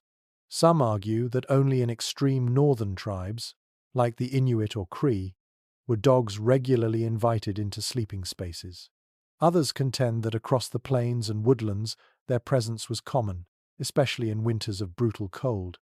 The debate lingers, but anyone who has ever curled against a dog on a frosty night knows how natural the act feels. You lie back now, letting the warmth seep in. One dog stretches along your legs, its paws twitching as if chasing prey in a dream. Another nestles at your side, its steady breath puffing against your ribs. The heat builds slowly, as if the animals pour their strength into you, your shivering body calming under their gift. The soundscape changes too. The lodge is filled with more than human snores and crackling fire. Dogs grunt softly, whine faintly, even bark in dreams. Their nails click against stone hearths. Their tails drum against hides. To someone half asleep, these noises blend into a chorus of reassurance. You are not alone. The pack surrounds you. The smells are distinct. Warm fur carries the musk of snow, of pine needles caught in coats, of meat chewed earlier in the day. It mingles with human scent until the boundary between the two blurs. When you inhale, you taste survival itself, human and animal woven together. Imagine the tactile sensations. A dog's fur against your bare hand, thick and oily from exposure, but comforting. Its body heavy across your legs, pinning you into warmth. Its breath damp against your neck, hot and faintly rank but steady as a lullaby. Your muscles loosen, no longer fighting the cold but surrendering to this shared furnace of flesh. One curious detail from winter tales tells how dogs sometimes stole scraps from drying racks and were forgiven more easily in winter than in summer. "Let them eat," elders muttered. "They keep us alive when frost comes." Hunger blurred into generosity when warmth was at stake. Researchers continue to discuss whether this closeness was purely utilitarian or carried ritual undertones. Some argue dogs were sacred intermediaries, creatures bridging human and spirit worlds. Others insist the practice was nothing more than common sense. If you have warmth on four legs, why waste it? Perhaps, as often, the truth lies in both directions. Practicality clothed in reverence. You close your eyes, listening to the symphony of sleep around you. Children shift. Parents sigh. Dogs murmur in dreams. The fire whispers low. Pine needles rustle faintly. And above it all, the steady beat of hearts, human and canine, fills the lodge. The rhythm is hypnotic. as if the entire shelter is one great creature breathing together. There's comfort too in knowing these animals guarded as they warmed. Even while curled in slumber, their ears flicked at faint sounds outside. A distant wolf's howl might rouse them to lift their heads, growl low, then settle back only when danger felt far. Their presence meant you could rest deeper, knowing someone, something kept watch when your eyes were closed. Picture the scene outside. Snow drifts high against the lodge, wind clawing at hides, stars piercing sharp overhead. A wolf calls from the forest, long and haunting. Inside, dogs stir but remain pressed to you, tails flicking once before settling again. You sleep more soundly, protected by their warmth, defended by their vigilance. An odd observation made by one trader was that in mornings, when people rose stiff and cold, dogs were often reluctant to leave bedding first. They clung to the warmth, stretching lazily, curling tighter as humans prepared for the day. It seems that even in survival, dogs understood comfort as well as any person. The debate about their role, guardian, companion, or heater, may never fully resolve. But you, lying here in imagination, know that all three truths coexist. Their fur soothes, their presence comforts, their warmth sustains. Without them, nights would have been colder, lonelier, perhaps even unbearable. As your eyelids grow heavier, you realize the night is not endless. Eventually, even fires burn down to embers, bellies ache again, winds shift. Yet through chant, through ritual, through stories whispered in the dark, people found ways to soften the hours until dawn. And so, lulled by the warmth of dogs pressed to your side, you drift onward into another rhythm, the murmurs of dream chants, voices humming as fires dim, carrying sleepers safely into slumber's arms. The warmth of dogs fades gently into silence, and in its place comes another kind of comfort, softer than fur, subtler than fire. Voices, low at first, almost like murmurs of wind through branches, then steadier, fuller, weaving in rhythm with the crackle of dying embers. You open your eyes in imagination and see figures still awake, lips moving slowly, eyes half closed. They are not talking to each other exactly. They are chanting, voices rising and falling like waves against the shore of sleep.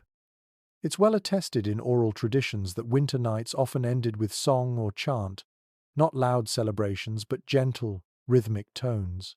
These dream chants, as some called them, were more than entertainment.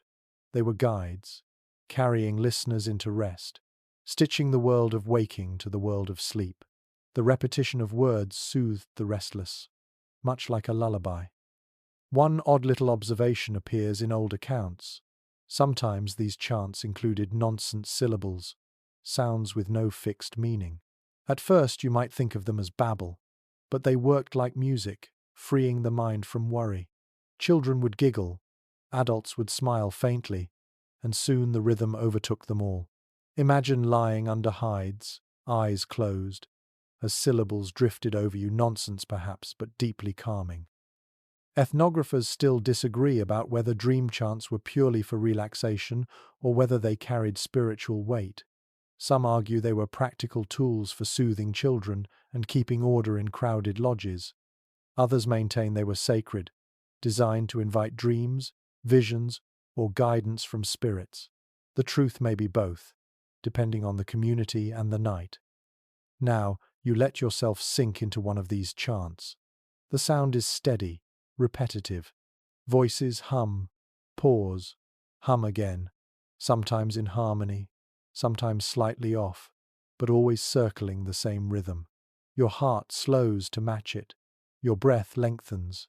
The fire flickers lower, and the lodge fills with the pulse of human voice.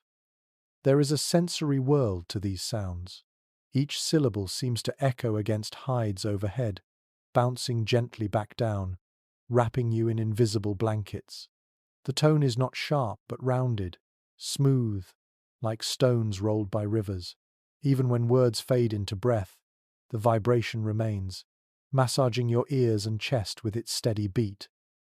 The smell of smoke mixes with sound, as though every exhale from the chanters carries resin and ash.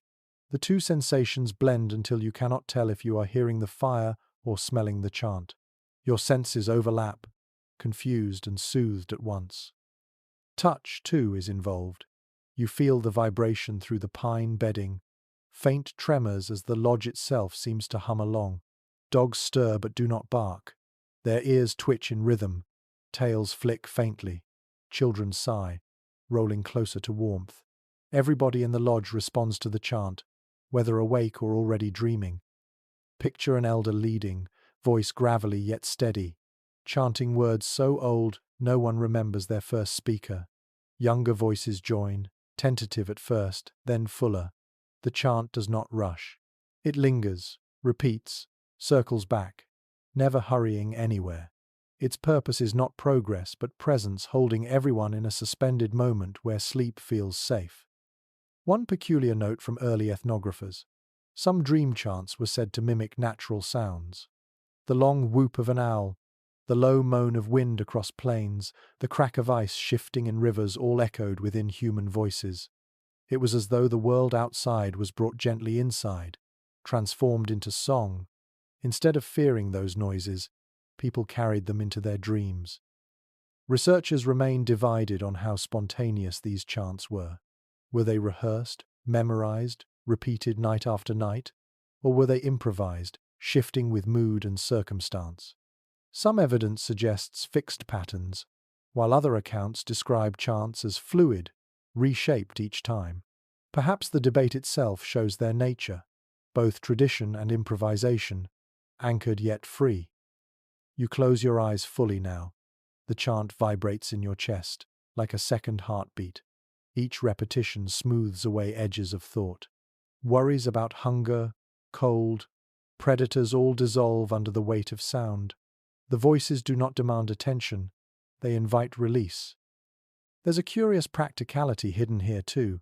In crowded lodges, sleep could be restless, children squabbling, dogs stirring, people coughing. A chant unified the noise, giving it rhythm, making disorder into harmony. It was survival as much as solace, keeping peace through sound. Imagine drifting in and out of half-dreams, the chant still threading through your ears. You see visions, perhaps ancestors walking across snow, perhaps animals guiding you through forests, perhaps nothing more than shapes of fire dancing in darkness. The chant carries you deeper until even dreams lose their sharpness, becoming waves of sound and warmth. Smells grow stronger as your awareness softens. Pine resin from bedding, smoke clinging to hides, fur from dogs. Each scent is a verse in the larger chant. You breathe them in and exhale slowly, your body sinking further into rest. And then the chant fades, not abruptly, but slowly, syllables softening, voices lowering, until only a hum remains. Finally, even that hum dissolves into silence, leaving the memory of vibration still pulsing in your chest. The fire is low, stones glow faintly, hides weigh heavy, pine cradles your back, dogs press warm against you. Your breath has become the chant now, steady and slow. Sleep takes hold, carrying you toward dawn. But survival is never passive. Even as people drifted, they planned food hidden, fish frozen, supplies cached for tomorrow. And so the next image forms in your resting mind. Provisions stored cleverly, fish stiff as boards beneath snow, waiting like treasures in icy vaults to be brought forth when hunger returned. The hum of chants still lingers in your ears when a new sensation arrives, not sound, but taste, or rather the ghost of taste. Your tongue curls in your mouth, as if memory alone can summon food. The fire's warmth may hold you for now. The hides may press their weight. But survival requires more than sleep. It requires planning, foresight, and caches buried like secrets beneath the snow. You imagine someone stepping out of the lodge, torch in hand, crunching across the frozen ground toward a mound that looks ordinary. But inside, treasures await. Frozen fish, stiff as wood, their scales shimmering faintly under moonlight. It's well recorded that many native communities relied on caches to carry them through long winters. Fish caught in autumn, when rivers still flowed freely, were cleaned, sometimes smoked, sometimes simply frozen, and then buried in snowbanks or shallow pits lined with bark. The cold itself became a storehouse, preserving provisions without rot or spoilage. Families knew exactly where to dig, even when snow lay thick, because the land held its own invisible map of memory. A curious detail noted in the journals of fur traders is that people sometimes marked these caches with subtle signs: an oddly placed branch, a stone that looked too deliberate to be natural. To outsiders, the mound looked like any other drift, but to those who built it, it was a pantry disguised as landscape. You can imagine the small satisfaction of walking out under a clear winter sky, brushing snow from a marker only you recognize, and uncovering food when others would see nothing but emptiness. No consensus exists among researchers about whether these frozen stores were primarily communal or private. Some argue they were guarded jealously, family by family. Others believe caches were often shared among kin groups, with survival depending on generosity as much as secrecy. The evidence is fragmentary, leaving us to wonder, did hunger make people cling tighter to their stores, or did it draw them into acts of sharing? You crouch now beside one of these hidden caches. The snow squeaks under your knees. You brush away a layer, revealing bark covering a shallow pit. Your fingers pry at the frozen lid, and inside lie fish, rigid and shining, their bodies preserved perfectly by frost. You lift one, and it creaks faintly in your hands, as if the cold has turned it into a brittle stick. The sensory details are vivid. The fish is icy, its surface rough with frost. Your skin tingles painfully where it touches the frozen flesh. The smell is faint but present, a mix of brine, iron, and smoke, reminding you of rivers now locked in ice. To someone with an empty belly, that smell would be comfort itself, a promise that hunger could be tamed. The sounds of caching also linger in your imagination. The scrape of stone knives cleaning fish, the crackle of fires used for smoking, the hiss of grease dripping onto flames. Later, the muffled crunch of snow as someone hides provisions beneath layers of frost. Even in silence, the land remembers these sounds, the ghosts of survival echoing long after. One unusual practice, mentioned in northern tales, describes how some families tied strings of fish together and froze them upright in snowbanks like spears. At first glance, it must have looked odd rows of stiff fish standing like soldiers in white drifts. Yet it kept them organized, easy to count, easy to retrieve. Imagine children laughing at the sight, pretending the fish were tiny warriors holding guard over the camp. Scholars also point out the ingenious chemistry of this preservation. Freezing alone stopped decay, but smoke added layers of defense flavor, dryness, and insect resistance. A smoked fish, then frozen, could last deep into spring. You can picture someone biting into such a fish on a bitter night, teeth crunching through flesh still firm, the smoky tang flooding their mouth as though autumn itself had been preserved in every bite. The tactile experience of eating such food in winter must have been unforgettable. The flesh stiff at first, warming slowly in hands or near fire. The taste sharp, salty, smoky, sometimes faintly sweet if berries were added in the smoking process. Each bite a reminder of preparation, of hunts and nets cast months ago when the world was not yet frozen. Interpretations vary about whether caches were also used symbolically as gifts to spirits, offerings left behind to ensure abundance. Some accounts describe families deliberately leaving portions untouched, saying they were for the animals or ancestors. Others dismiss this as romantic invention by outsiders. But the idea feels plausible. In a world of scarcity, to give away food was a gesture of both humility and hope. Now you picture the return from such a cache. Someone carries fish back to the lodge, the bundle stiff and cold in their arms. Dogs sniff eagerly, tails wagging. Children's eyes brighten, even if the meal is small.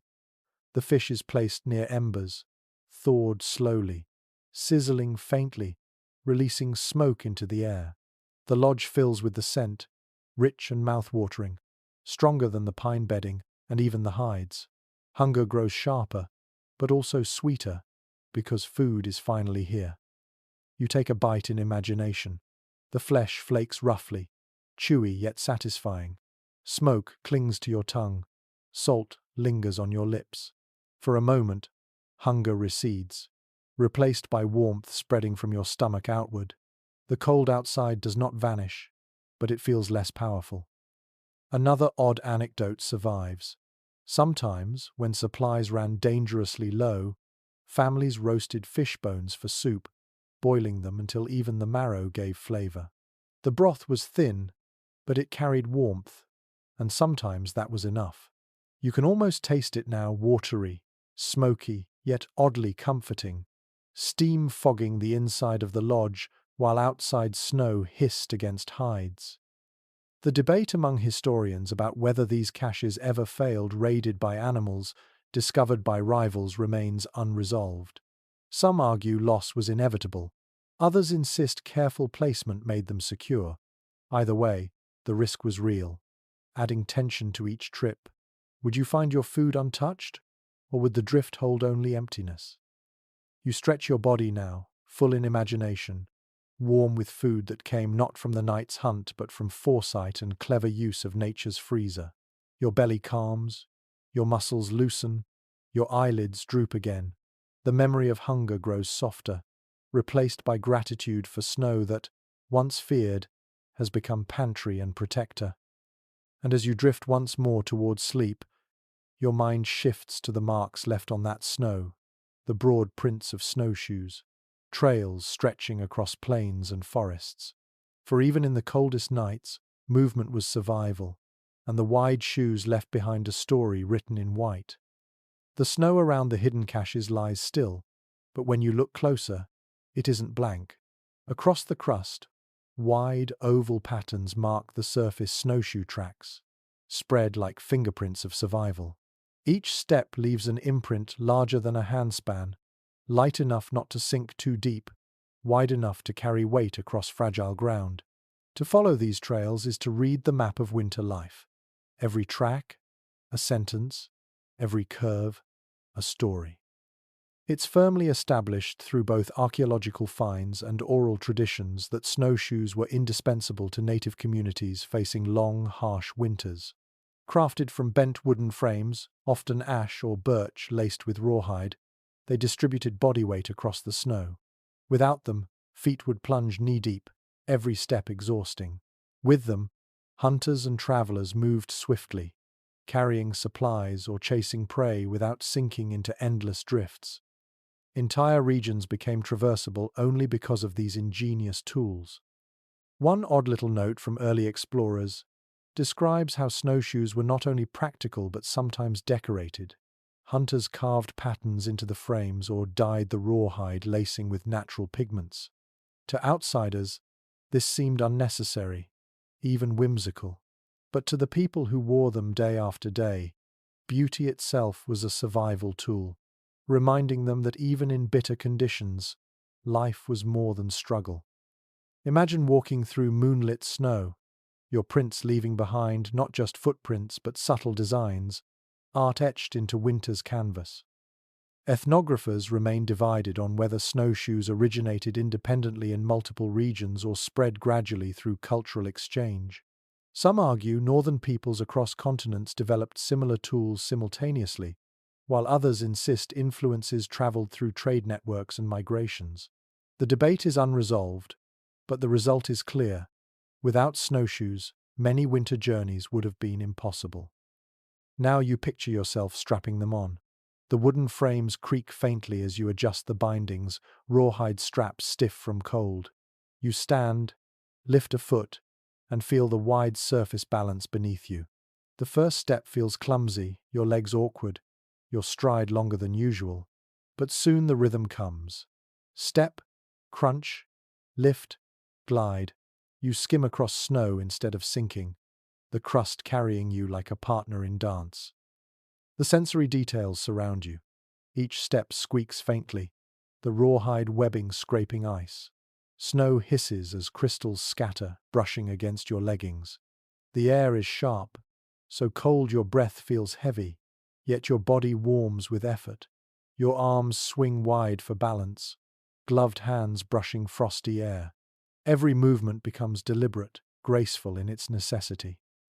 The smell of resin lingers as you pass through pine groves, your steps quieted by the needles beneath. When you cross open plains, the air smells of nothing but cold, clean, metallic, biting.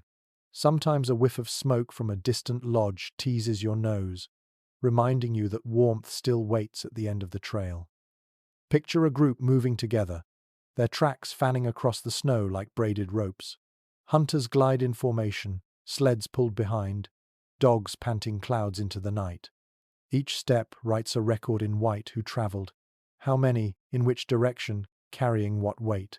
To those trained to read it, snow is not blank but filled with news. An unusual practice recounted in oral stories is how children's first snowshoes were made deliberately small and light, often shaped like animals' rabbit paws, bird wings. These miniature shoes taught balance and discipline, but they also carried a symbolic meaning. Each child was linked to a creature, learning to move as gracefully as their namesake. Imagine a young boy laughing as he tries to mimic a rabbit's hop, his snowshoes leaving paired tracks in soft drifts. Researchers continue to debate whether snowshoe travel was mainly for hunting or whether it also served ceremonial roles. Some evidence suggests journeys across snow carried symbolic significance, representing endurance and connection with land. Others dismiss this as over-interpretation, insisting the shoes were tools, plain and simple. Yet when you walk with them in imagination, you sense how quickly practicality and spirituality merge.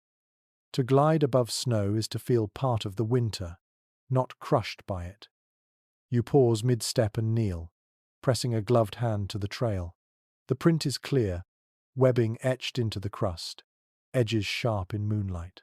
You can almost feel the story it tells, a hunter passing an hour ago, carrying heavy weight, perhaps returning with meat. You trace the mark and sense the life it represents, fleeting but preserved until the next snowfall erases it. The sound of a trail in use is hypnotic. Step, crunch, step, crunch, dozens of feet moving in harmony. Dogs bark occasionally, sleds creak, snow sprays faintly into the air. At night, under stars, the rhythm becomes trance-like, carrying travelers forward even when muscles ache. The snowshoe path itself becomes a song, one you feel in your bones as much as hear in your ears. The tactile sensation of snowshoeing lingers in your imagination. The straps press tight against ankles, cutting slightly if adjusted poorly. The wooden frame bumps against your calves when you stumble, yet the reward outweighs the discomfort. Distance covered, fatigue reduced, survival assured. You marvel at the ingenuity of the design, simple materials, endless benefit. Another curious observation from old records. When camps moved, snowshoes were sometimes propped outside lodges in neat rows, forming fences of bent wood.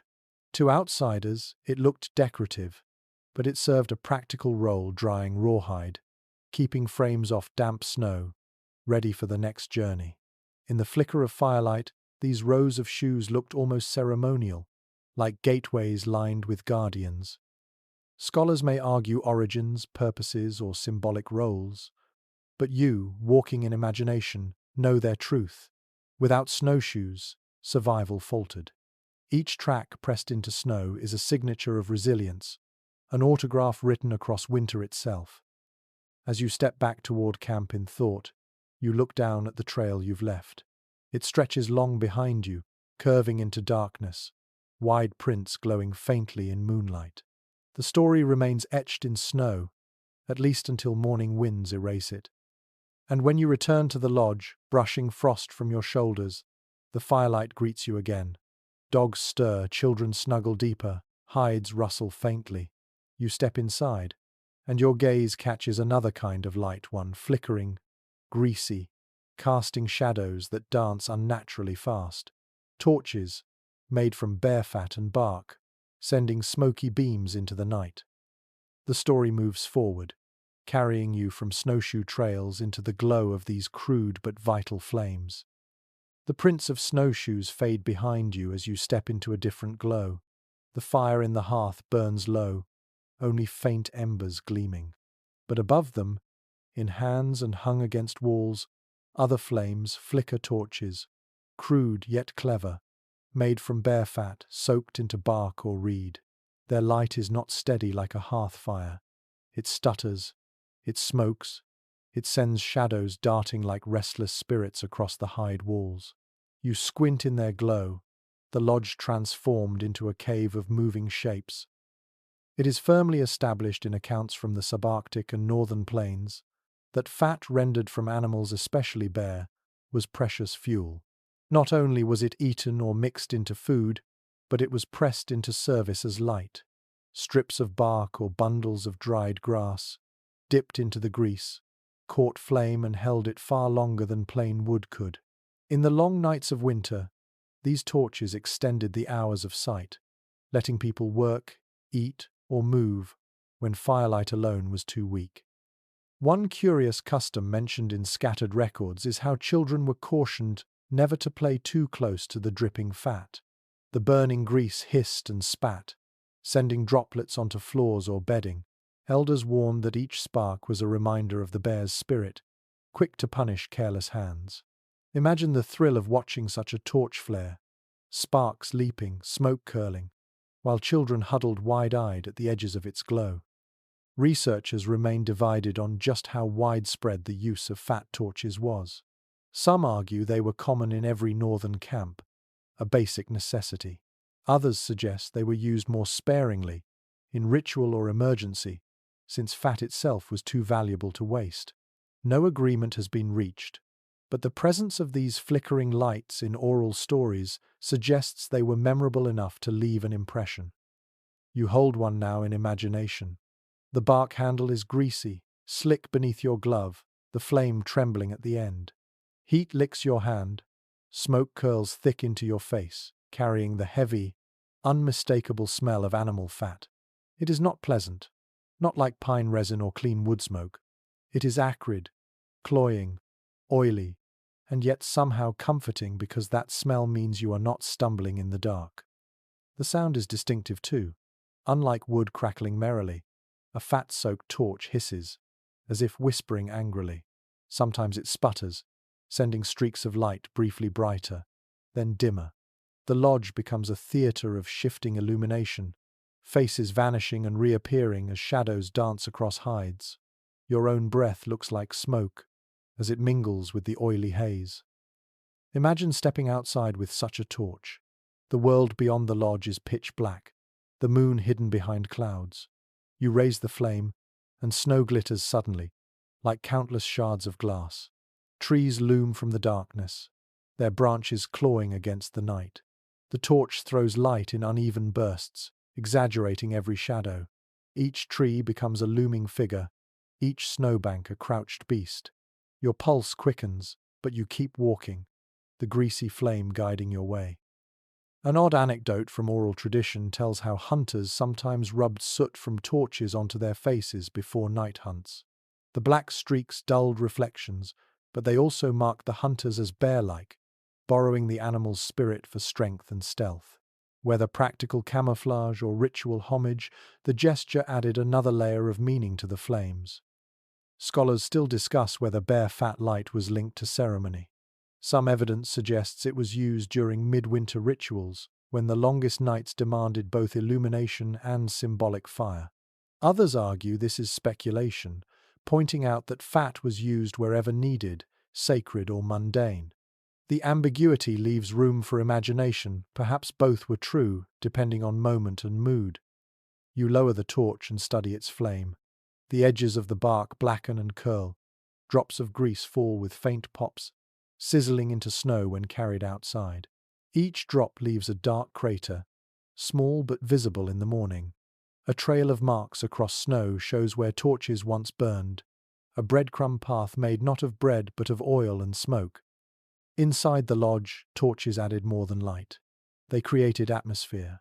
Their uneven glow made stories feel alive, shadows of animals and spirits flickering in rhythm with the teller's words.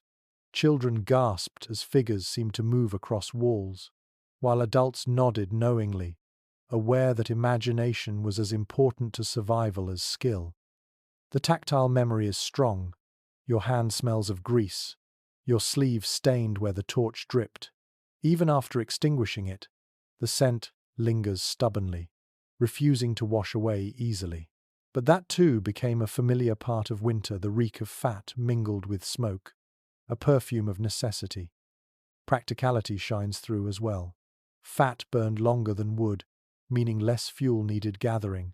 In nights when snow buried firewood or storms raged too fiercely to search, a pouch of grease meant survival. The torch was both a lamp and a promise that darkness could be pushed back, even if only a few paces. Imagine the moment of extinguishing. You press the torch into snow, the flame hisses, smoke billows upward in one last oily breath. The night swallows you, but the memory of its glow clings to your eyes. Inside the lodge, torches are set aside, their work done, shadows fading as only embers remain. Sleep beckons again, heavier now, but not without meaning, because even in slumber, minds turn toward what tomorrow brings. For tomorrow, the torches will not only light tasks but also illuminate gatherings, councils held deep into the night, where decisions are debated, alliances forged, and stories exchanged. And so you drift, the smell of grease still in your nose, toward the circle of elders where winter councils unfold beneath wavering flame. The hiss of bare fat torches fades, yet their glow remains in your mind, a flickering circle of light that draws people inward. You blink, and now you see them, figures gathering close, blankets draped over shoulders, faces lit orange by flame. The fire burns steady at the center, stones glowing faintly, pine bedding pushed aside to make room. A winter council is about to begin. It isn't ceremony in the grand sense, nor idle talk to pass the time. It is survival spoken aloud, decisions carried on smoke, wisdom shared across generations. It's firmly established in historical accounts that tribal councils often met during the long winter nights. With travel slowed and hunts less frequent, there was time to plan, to resolve disputes, to discuss alliances, to tell stories that carried lore and memory together. These meetings were not distractions. They were the backbone of community life, keeping order steady while the world outside froze. One curious account, noted by an early French trader, describes how elders sometimes used sticks or bones as tokens, placing them on the ground to mark turns in conversation. Whoever held the token had the floor. To an outsider it might have seemed a game, but within the lodge it was order woven into debate, a way to give every voice its moment. Picture an old man raising a carved stick, his hand trembling but his voice firm, while younger listeners leaned close to catch every word. Interpretations differ about whether all tribal members were free to speak, or if councils were strictly limited to chiefs and elders.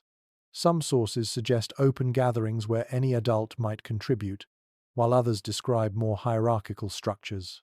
The disagreement persists, leaving us to imagine both possibilities: a circle of many voices or a smaller knot of the most experienced. You sit down now among them. The fire warms your knees, the smoke tickles your nose, and you listen. The cadence of voices is unhurried. Each speaker pauses often, letting silence settle before the next words flow. In a winter council, no one hurries.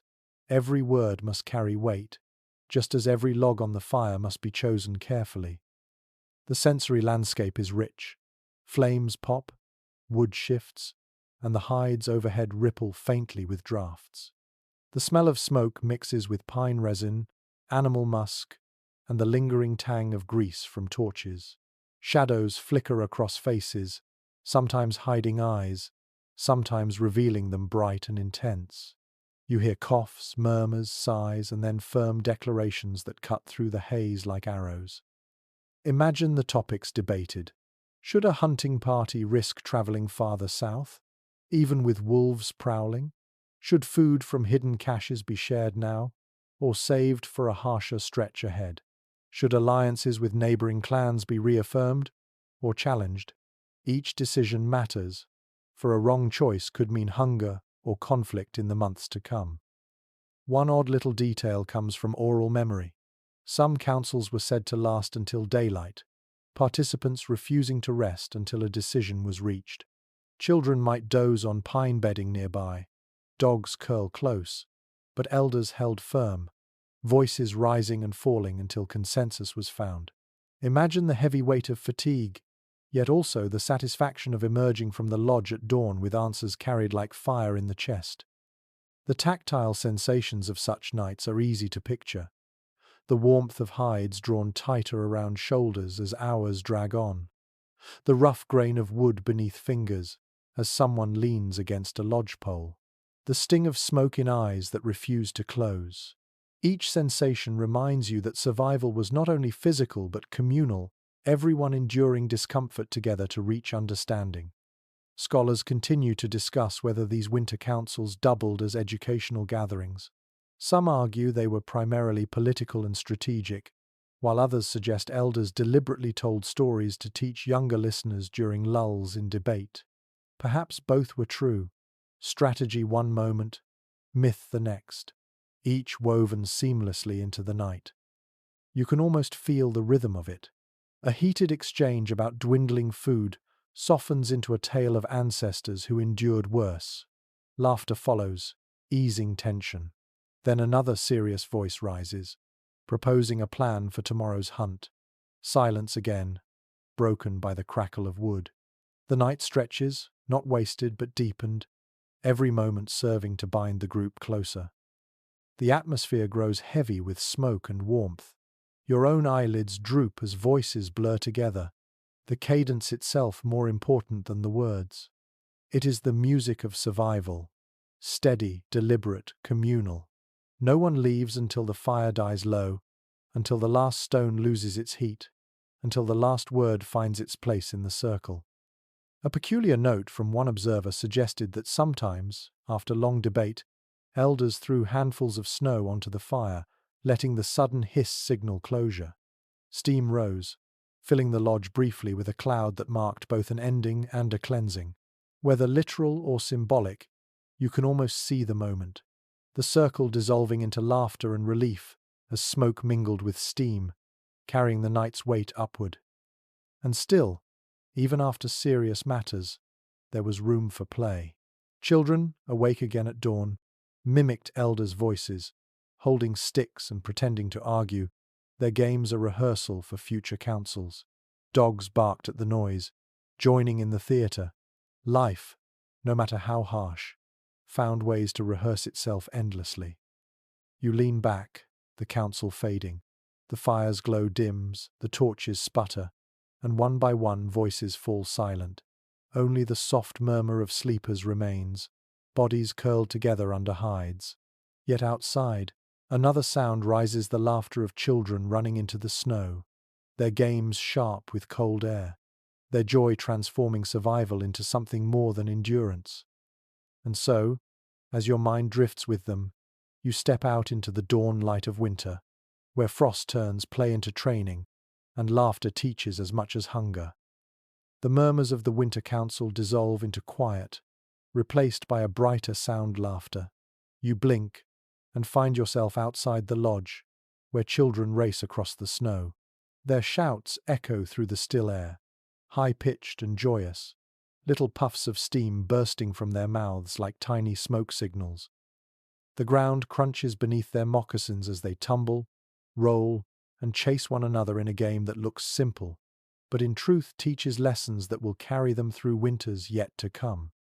It's well attested in historical accounts that native children were not shielded from the cold but introduced to it, gently and playfully. Games in snow were more than entertainment, they were practice. Running in icy air-built lungs and legs, throwing snow-hardened arms, and contests of balance trained the body to endure slips and falls. What might look like frolic to an outsider was, in fact, an apprenticeship in survival. One curious custom mentioned in early explorer journals describes how children shaped chunks of ice into mock tools or even miniature sleds, dragging them in imitation of adults. To modern eyes it might seem quaint, but to them, It was rehearsal. By the time they grew tall enough for real sleds and snowshoes, their muscles and minds already knew the motions.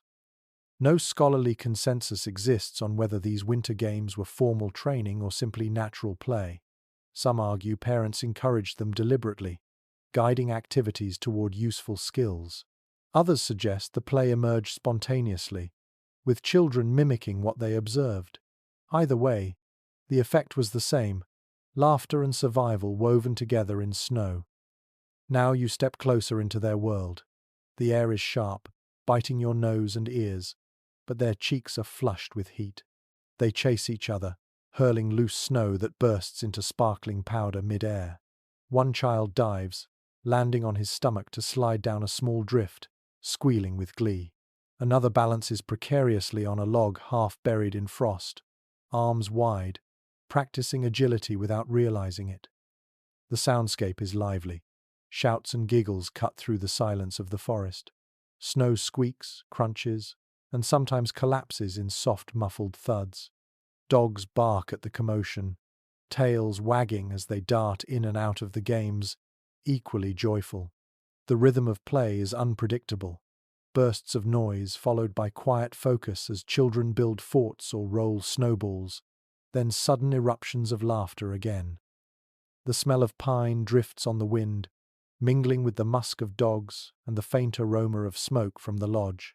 Cold air itself has a scent clean, metallic, sharp, and it fills your lungs, invigorating.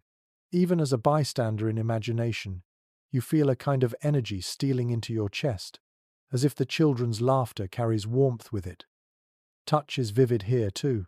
Your hands scoop snow, and it squeaks as you squeeze it into a ball. It numbs your fingers almost instantly, the cold biting, yet it thrills you. You toss the snowball lightly and watch it shatter against the ground in a spray of glitter. Imagine children doing the same, toughening their skin to the cold, learning just how long fingers can last before they must retreat to warmth. An unusual practice described in oral histories is how children sometimes dared each other to hold snow in their bare hands, the winner being whoever lasted longest before flinching. Outsiders may have seen cruelty in such contests, but within the community it was a playful test of endurance, teaching youngsters to know the limits of their own bodies. You can almost hear the giggles mixed with winces as little hands shook, numb but proud. Researchers also discuss whether winter storytelling games blended with physical play. Some suggest children reenacted myths with snow figures or acted as animals from sacred tales, learning lore as they laughed. Others doubt this, insisting play was more spontaneous. Yet when you watch them pretend to be wolves, crouching low before leaping into snowbanks, the idea feels natural. Stories live not only in voices, but in actions. You see a group now building a fort, piling snow into walls, carving out doorways. Their mittened hands move quickly, cheeks red with cold. Soon they crouch inside, giggling, hiding from friends who rush to attack with snowballs. The fort creaks under weight but holds, and their cheers rise in triumph. Beneath the fun lies a lesson: how to shape snow into structure, how to find shelter where none exists. The tactile memory grows stronger. You kneel beside them, patting snow into a wall. It is firm, icy at the surface but crumbly inside. Your gloves dampen quickly, fingers numbing, yet you keep shaping, pressing, molding. The wall rises, crude but steady. For a moment, you too are a child again, learning resilience in play. An odd anecdote from one trader tells of children sliding on frozen riverbanks using rib bones as skates. They strapped them to feet with rawhide and pushed themselves along, laughing at every fall. It sounds fanciful, yet possible, and whether truth or embellishment, it captures the inventive spirit of play, where even bones became toys. Scholars may continue to debate the purpose of such games, but you, watching now, see their truth. They were practice wrapped in joy, teaching cold to be less enemy and more companion. By laughing in snow, children learned not to fear it. By tumbling in frost, they grew strong enough to face harsher trials later. The day wanes, shadows stretching long across the field. Children slow, breath ragged, cheeks raw. They stumble back toward the lodge, snow clinging to hair and hides, dogs trotting proudly beside them. Laughter fades into yawns, energy into hunger. Yet the glow of play lingers, a warmth deeper than fire. Inside, parents greet them with smiles and gentle scolds. Snow shakes off boots, wet mittens are hung to dry, and children curl quickly under hides, their bodies still radiating the heat of movement. Their dreams will be filled with forts and sliding, but their muscles remember something more: how to endure cold, how to move through winter's grasp with agility and laughter. The lodge settles again, fire glowing, chants murmured low. Outside the forest grows dark, and the cold presses heavier, yet spirits inside are buoyed by play. Tomorrow, children will grow a little older, games a little harder, lessons a little deeper. And in the hush that follows, elders begin to speak softly again, not counsels now, but stories, sacred winter tales, myths carried across generations, whispered into the dark to teach and to comfort. The laughter of children fades into the cadence of myth, and your mind drifts with it, ready to walk into the world where spirits roam and stories hold the cold at bay. The echoes of children's laughter fade into silence, and in that silence another sound begins, voices low and measured, words flowing like a river under ice. You look around the lodge, and the faces you see are lit not by the flicker of play, but by the glow of reverence. Elders sit upright, their eyes reflecting firelight, their hands gesturing gently as they begin to weave stories. These are not idle tales. They are the sacred winter stories, spoken only when snow lies heavy, when nights are long enough to hold their weight.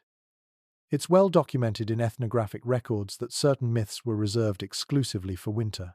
The belief was simple yet profound. Telling them in summer invited danger, even summoned spirits that did not belong in the warmth. But when frost covered the earth, when the world itself seemed asleep, it was safe to speak them aloud. Stories became both shield and gift, carrying meaning deeper than food or fire.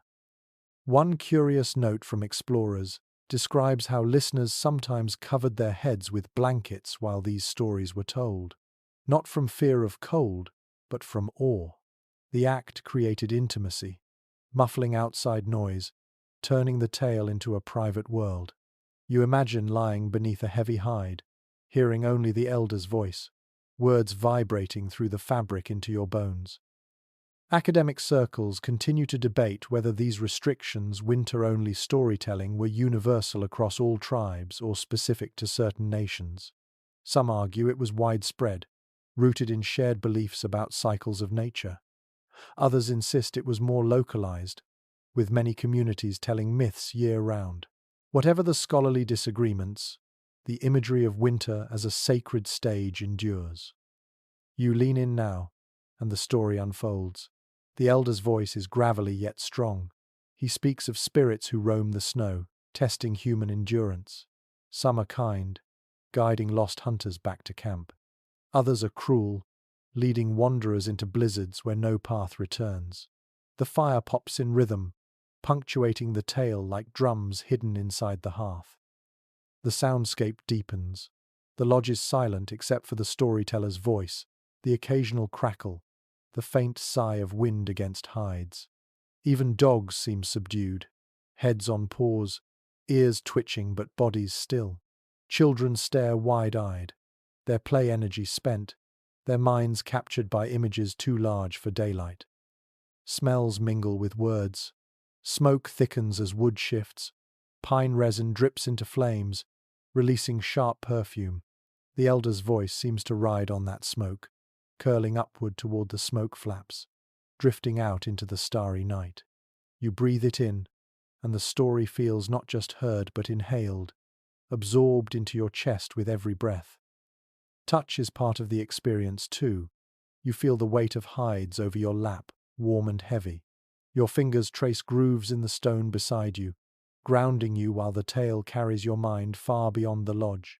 The heat of bodies near you reassures, but the story makes you shiver anyway, not from cold, but from the image of spirits prowling just outside, invisible, waiting. One unusual little detail recounted in oral memory is that some elders deliberately lowered their voices at key moments, forcing listeners to lean closer. The hush created tension, the kind that makes your heart beat faster, though you know you're safe. A sudden shout after such quiet made children jump, sometimes laugh nervously, sometimes cry. Either reaction meant the story had worked, it had entered their bones. You let yourself drift into one of these myths. In it, the moon is not just light, but a being, a pale hunter who watches over sleepers. His bow is made of ice, his arrows of starlight, and when he aims them, they pierce dreams. Some dreams heal, others warn, a few frighten. To speak of him in summer would invite his gaze too directly, but in winter, when he is strongest, it is respectful to honor him with tales.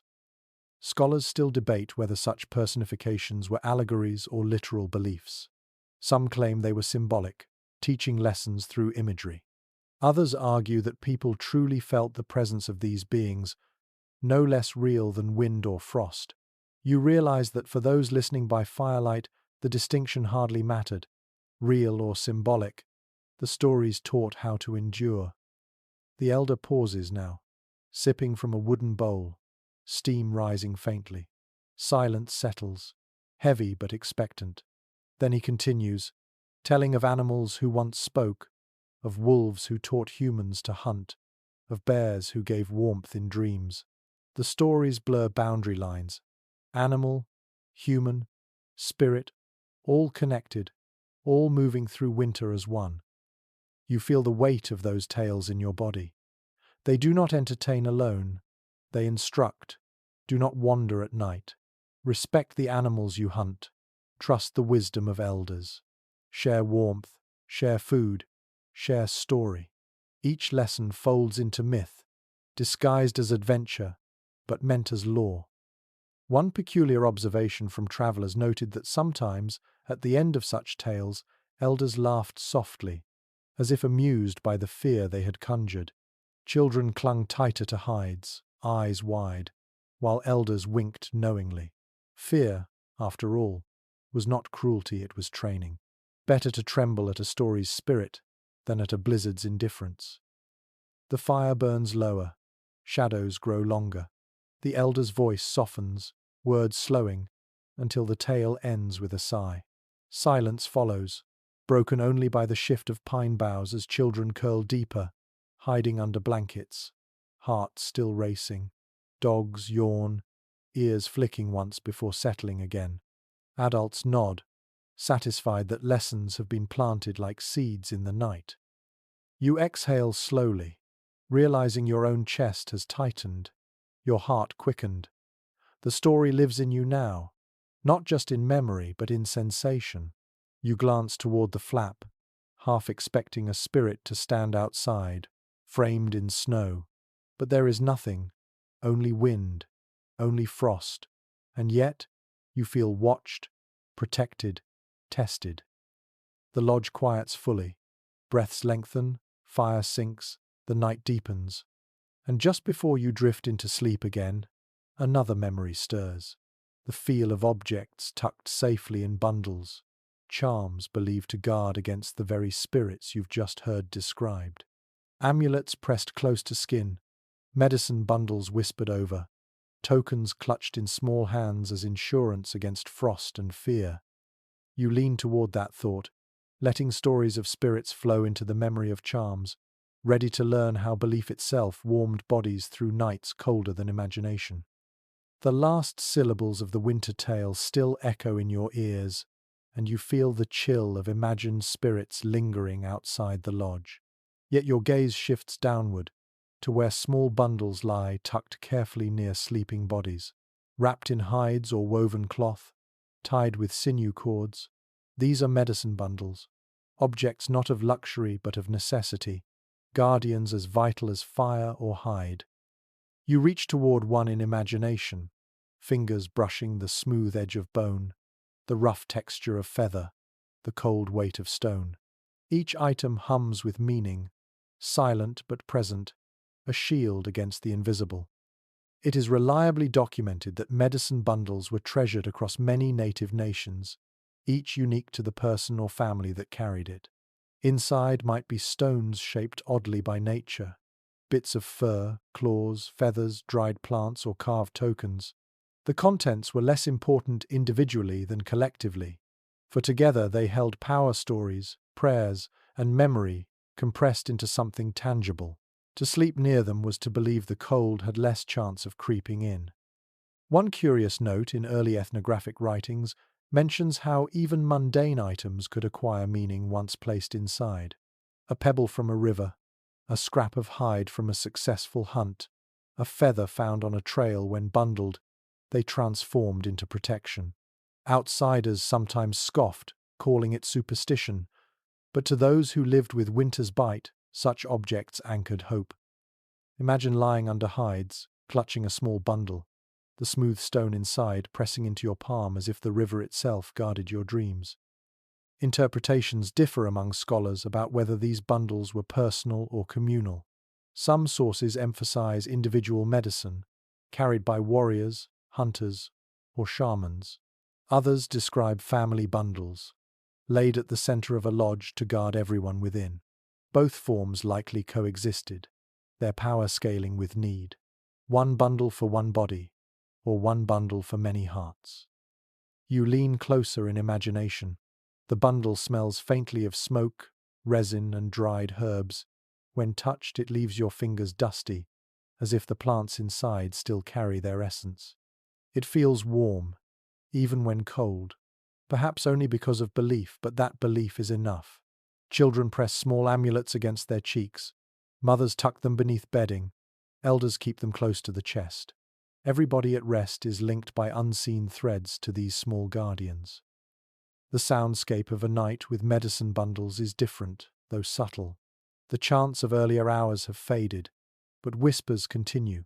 Quiet prayers murmured over bundles, words repeated softly until voices trail into sleep.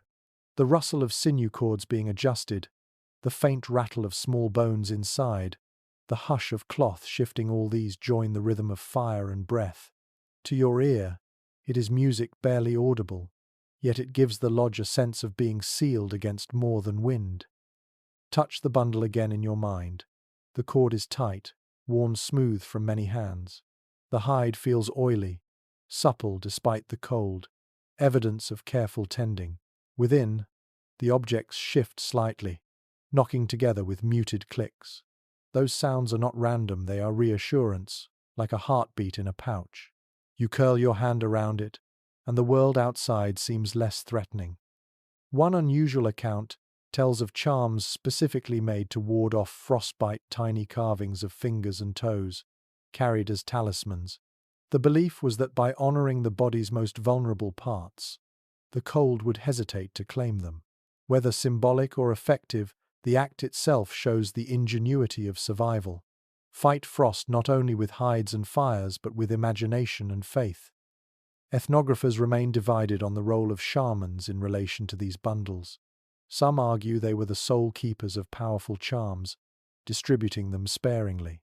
Others describe bundles as commonplace, accessible to any family.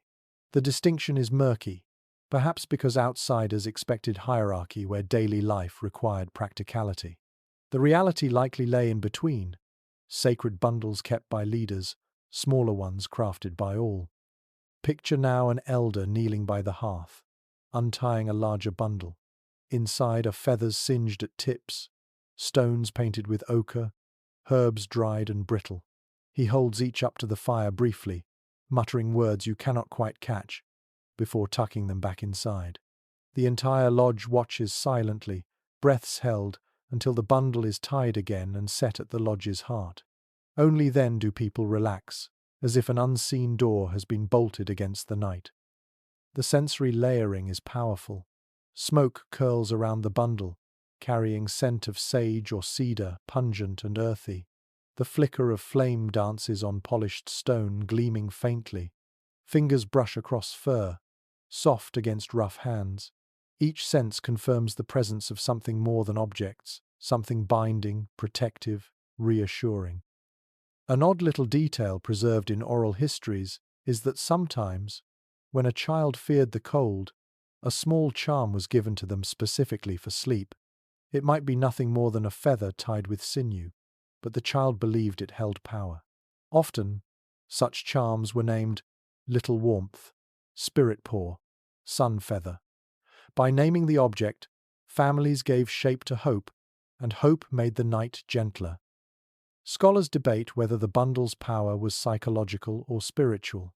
Modern analysis often frames them as tools of comfort, reducing anxiety, and thus easing sleep. Traditional accounts insist their power was real, gifted by spirits through ritual. You, lying here in imagination, realize both explanations hold truth. Comfort itself is power, especially against cold that seeks cracks in mind as much as in skin. The lodge grows quiet now. Bundles rest near bodies, their faint rattles stilled. Dogs sigh deeply, tails twitching once before settling. The fire dims, stones glow faintly, smoke rises in lazy streams through flaps above. You curl tighter beneath hides, one hand still clutching the imagined charm. Sleep comes more easily with it near, as though frost itself hesitates at the threshold. And when you drift into dreams, the image shifts. You no longer lie beneath hides, but crawl into the earth itself, low mounds of snow packed into shelters, burrows shaped like those of foxes or hares. The world contracts, ceilings pressing close, yet within them warmth blossoms. Snow, once feared, becomes home again, and you slide forward into that white den, ready to rest deeper still. The faint rattle of charms fades into stillness, and now the walls of the lodge seem to dissolve. You find yourself crawling forward, the ground rising around you, the ceiling lowering until you're pressed into a narrow tunnel. Snow packs overhead, dense and muffled, yet strangely welcoming. You shuffle on your knees, fur brushing against icy walls that glitter faintly in the light of a fading torch. And then, at the end of this passage, the tunnel opens into a chamber, a snow house, round and domed, a world within white silence. It is well established through Arctic records that snow itself became shelter, crafted into igloos or snow mounds by Inuit and other northern peoples. To outsiders, the idea seems contradictory. How could cold itself provide warmth? Yet the truth is simple. Compacted snow, filled with air pockets, acts as insulation. Temperatures inside such shelters could rise astonishingly high compared to the brutal cold outside, enough for people to sit in relative comfort while storms raged beyond. One curious observation from explorers was that these snow houses often smelled not icy, but earthy. Once bodies and lamps filled the chamber, the interior warmed enough to release scents of fur, hides, and even faint musk from moss bedding. Imagine stepping inside after hours in wind, your nose greeted not by frost but by the damp, musky comfort of shelter. Researchers continue to debate whether the design of these shelters was uniform or varied widely. Some argue igloos were precisely engineered with spiraling blocks, each one cut and shaped like puzzle pieces. Others suggest many were simple mounds hollowed out by hand, less elegant but equally effective. The disagreement persists, but all evidence agrees. Snow became more than obstacle. It became architecture. You crawl deeper into the chamber. The walls gleam faintly, light shimmering through thin sections like frosted glass. The ceiling curves above you, seamless and smooth, a dome sculpted by necessity. Inside, the air feels still, muffled, almost heavy. Outside, wind howls like wolves. Inside, silence reigns. Your ears adjust, and suddenly you hear smaller things: the shuffle of fur against snow, the sigh of a sleeping body, the drip of melting ice from the ceiling. The sensation of touch is sharp here. Your palm presses against the wall, cold, firm, yet not biting. The surface is damp where warmth has begun to seep in. You sit back on pine boughs spread across the floor, their needles prickling through hides, releasing faint resin scent. Beneath you, snow compresses but does not melt, holding firm under weight. The sounds of life inside a snow shelter are unique. Fire is rarely used, too risky in such close quarters, so instead, stone lamps fueled with seal or whale fat glow softly, their flames tiny but steady. They hiss faintly, sputtering at times, the grease crackling like miniature fires. The air smells rich, heavy with animal fat, sometimes unpleasant but always comforting in its promise of warmth. One unusual anecdote tells of children licking the walls of these snow houses out of curiosity, their tongues sticking painfully to the icy surface. Parents scolded them, but laughter often followed, for even in harshest conditions, play found its way inside. You smile at the thought, tiny tongues stuck to domes of survival, a memory surely repeated across countless winters. Scholars have long debated whether these snow shelters were used mainly for travel or if families lived in them for extended stretches.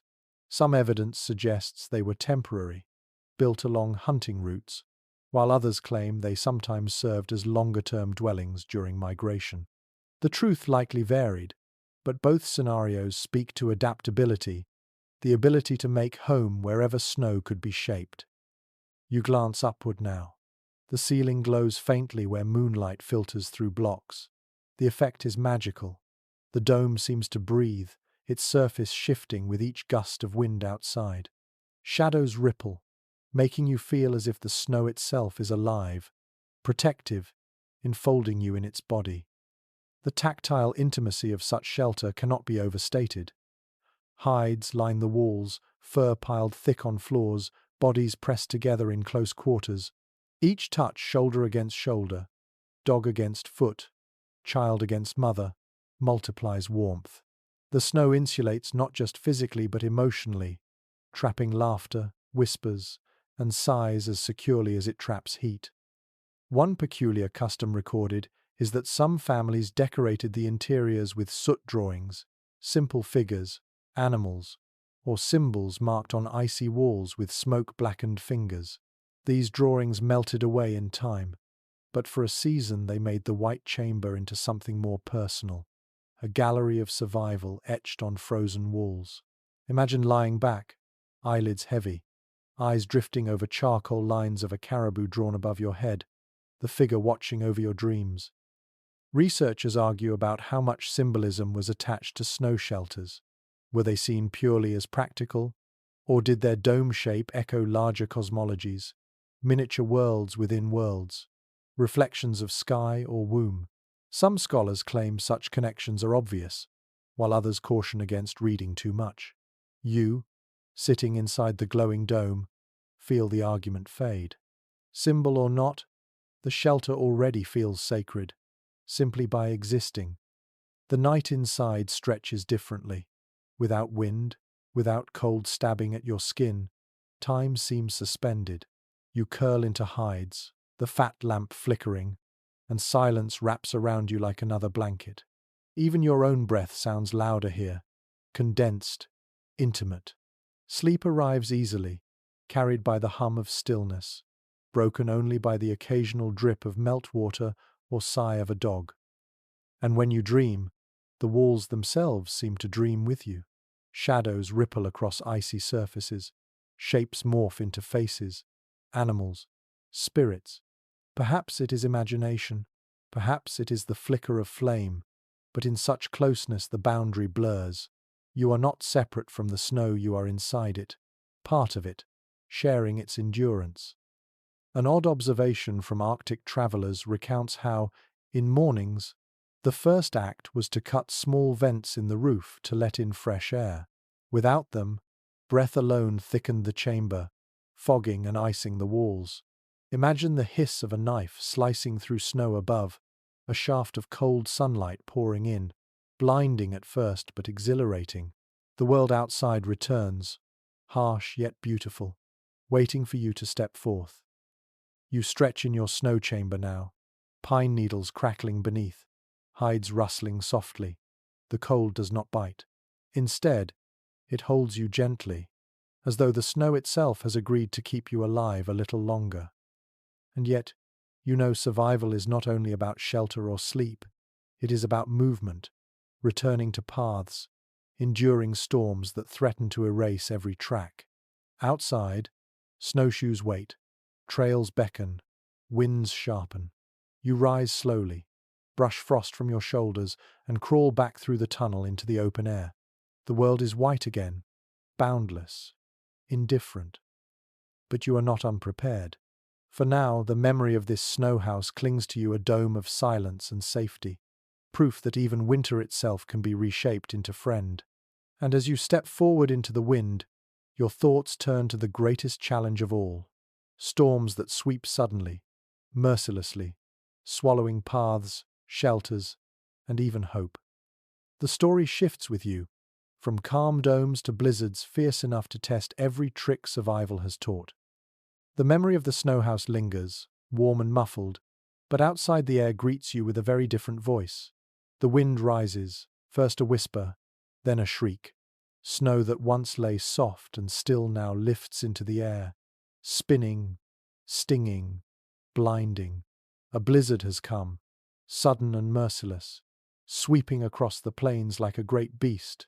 You squint against its force, eyes watering, lashes crusting with ice. Every step a battle.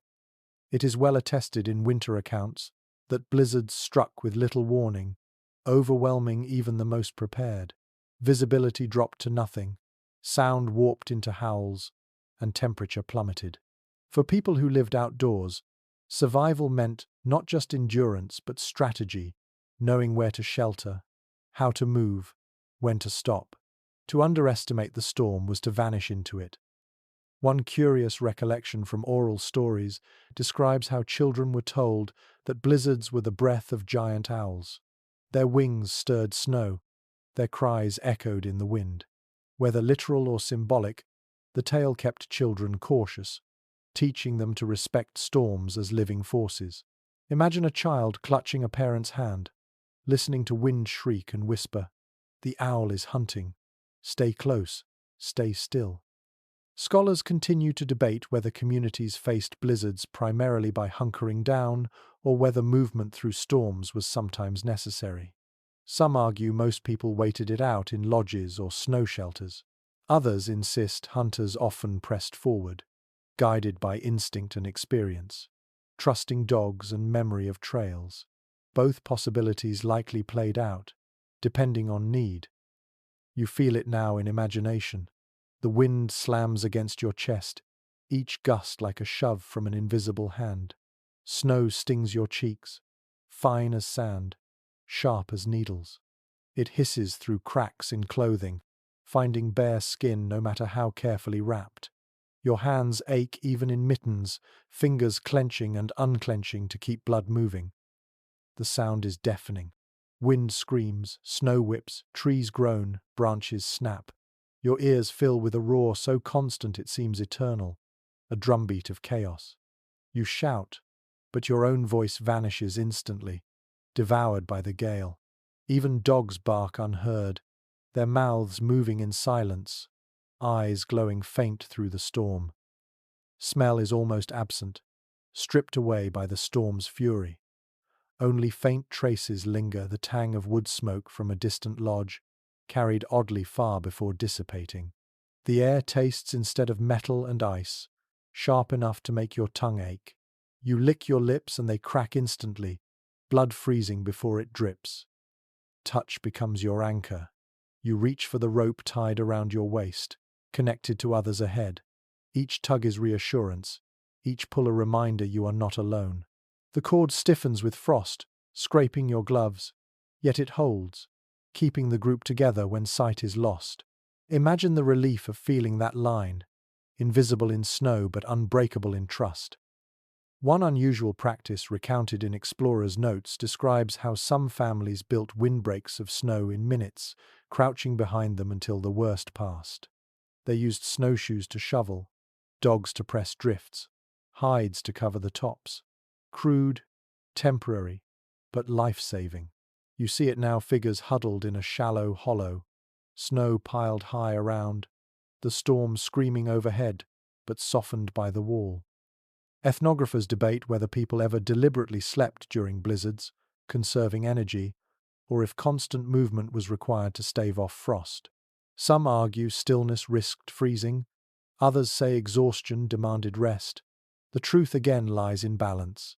Sometimes movement, sometimes hibernation, depending on resources and will. You press on in imagination. Snow blinds your eyes, but your feet find rhythm. Step, sink, pull, step. Each motion is agony, yet momentum keeps you warm. The dogs lead, ears flat, bodies low, noses finding direction even when sight fails. Their fur whitens with frost, their tails stiff, yet they move, pulling sled and humans alike through a storm that feels endless. The tactile sensations grow sharper. Ice clings to your lashes, pulling them shut. Your hair stiffens, strands frozen into needles. Every breath burns your throat, lungs aching with cold, so fierce it feels like swallowing knives. Yet inside your body, a furnace glows, heat born of effort and stubbornness. One odd anecdote passed down describes how people sometimes turn their backs to the wind, walking backward to shield faces from frost. It must have looked strange lines of figures inching backward across drifts, but it worked, saving eyes and skin from burning blasts. You try it now, in your mind, and feel the wind slam your back instead of your face. It helps, just enough. Scholars still argue whether storms were interpreted primarily as natural events or as spiritual trials. Some accounts frame them as weather, harsh but ordinary. Others insist they were seen as messages from spirits, tests of endurance, lessons to be remembered. For those caught in their grip, perhaps both explanations held truth, scientific or spiritual. The storm was larger than human scale. The storm rages on, but you find moments of stillness inside it. A lull in the wind, a pause in the roar, enough to hear your own breath again. You huddle with companions, share body heat, whisper encouragement. Words vanish quickly, but the act of speaking warms you, lifts spirits, creates a bubble of humanity inside the blizzard. Hours pass, or perhaps only minutes. Time dissolves in the storm. Eventually the wind lessens, the roar softens, the snow falls gently instead of sideways. You emerge from shelter, blinking at a world transformed. Drifts rise like new hills, trails erased, landmarks hidden. Silence follows, vast and heavy, broken only by the distant creak of trees releasing their burden of snow. The aftermath has its own feel. Air is clean, shockingly clear, as if the storm scrubbed the world raw. Snow sparkles, untouched, blinding in sudden Sunday. Your boots sink into fresh powder, soft now instead of stinging. The rope slackens. The dogs shake themselves free. Snow flying in clouds. Relief washes through you like warmth, though the cold remains. One peculiar custom described in oral traditions is how, after a storm, people threw handfuls of snow into the air as a gesture of thanks. The act acknowledged survival, showing respect to the forces that could so easily have ended them. Children laughed as they tossed powder skyward. Adults smiled faintly, and the moment transformed danger into gratitude. You walk back toward camp in thought, body aching, face raw, but heart steady. The blizzard has tested you, stripped you to bone and will, yet still you breathe, still you move. And as the lodge comes into sight, smoke rising once more from its flaps, you realize winter is not only about enduring storms, it is also about greeting the clear sky that follows. Inside, hides wait, fire glows, stories continue. Outside, the world is bright, silent, vast. And just as you begin to settle again, your eyes catch another kind of motion. Dancers circling fire, their steps steady, their chants rising, their breath glowing in cold air. Survival now merges with ritual, endurance with celebration, as bodies move against the endless snow. The storm has passed, leaving the world hushed and bright. Snow glitters under the pale sun, as if the land has been freshly made. In this moment of stillness, you hear something new, not the howl of wind, not the groan of ice, but a drum beat, low, steady, deliberate. It rises from the center of camp, where figures gather around a fire newly kindled. The flames leap eagerly, casting shadows that dance with the people who circle them. A ritual dance has begun, bodies moving in harmony, breath steaming, feet stamping in rhythm. It is well attested in winter records that ceremonies often followed survival of great hardship storms, hunts, or midwinter milestones.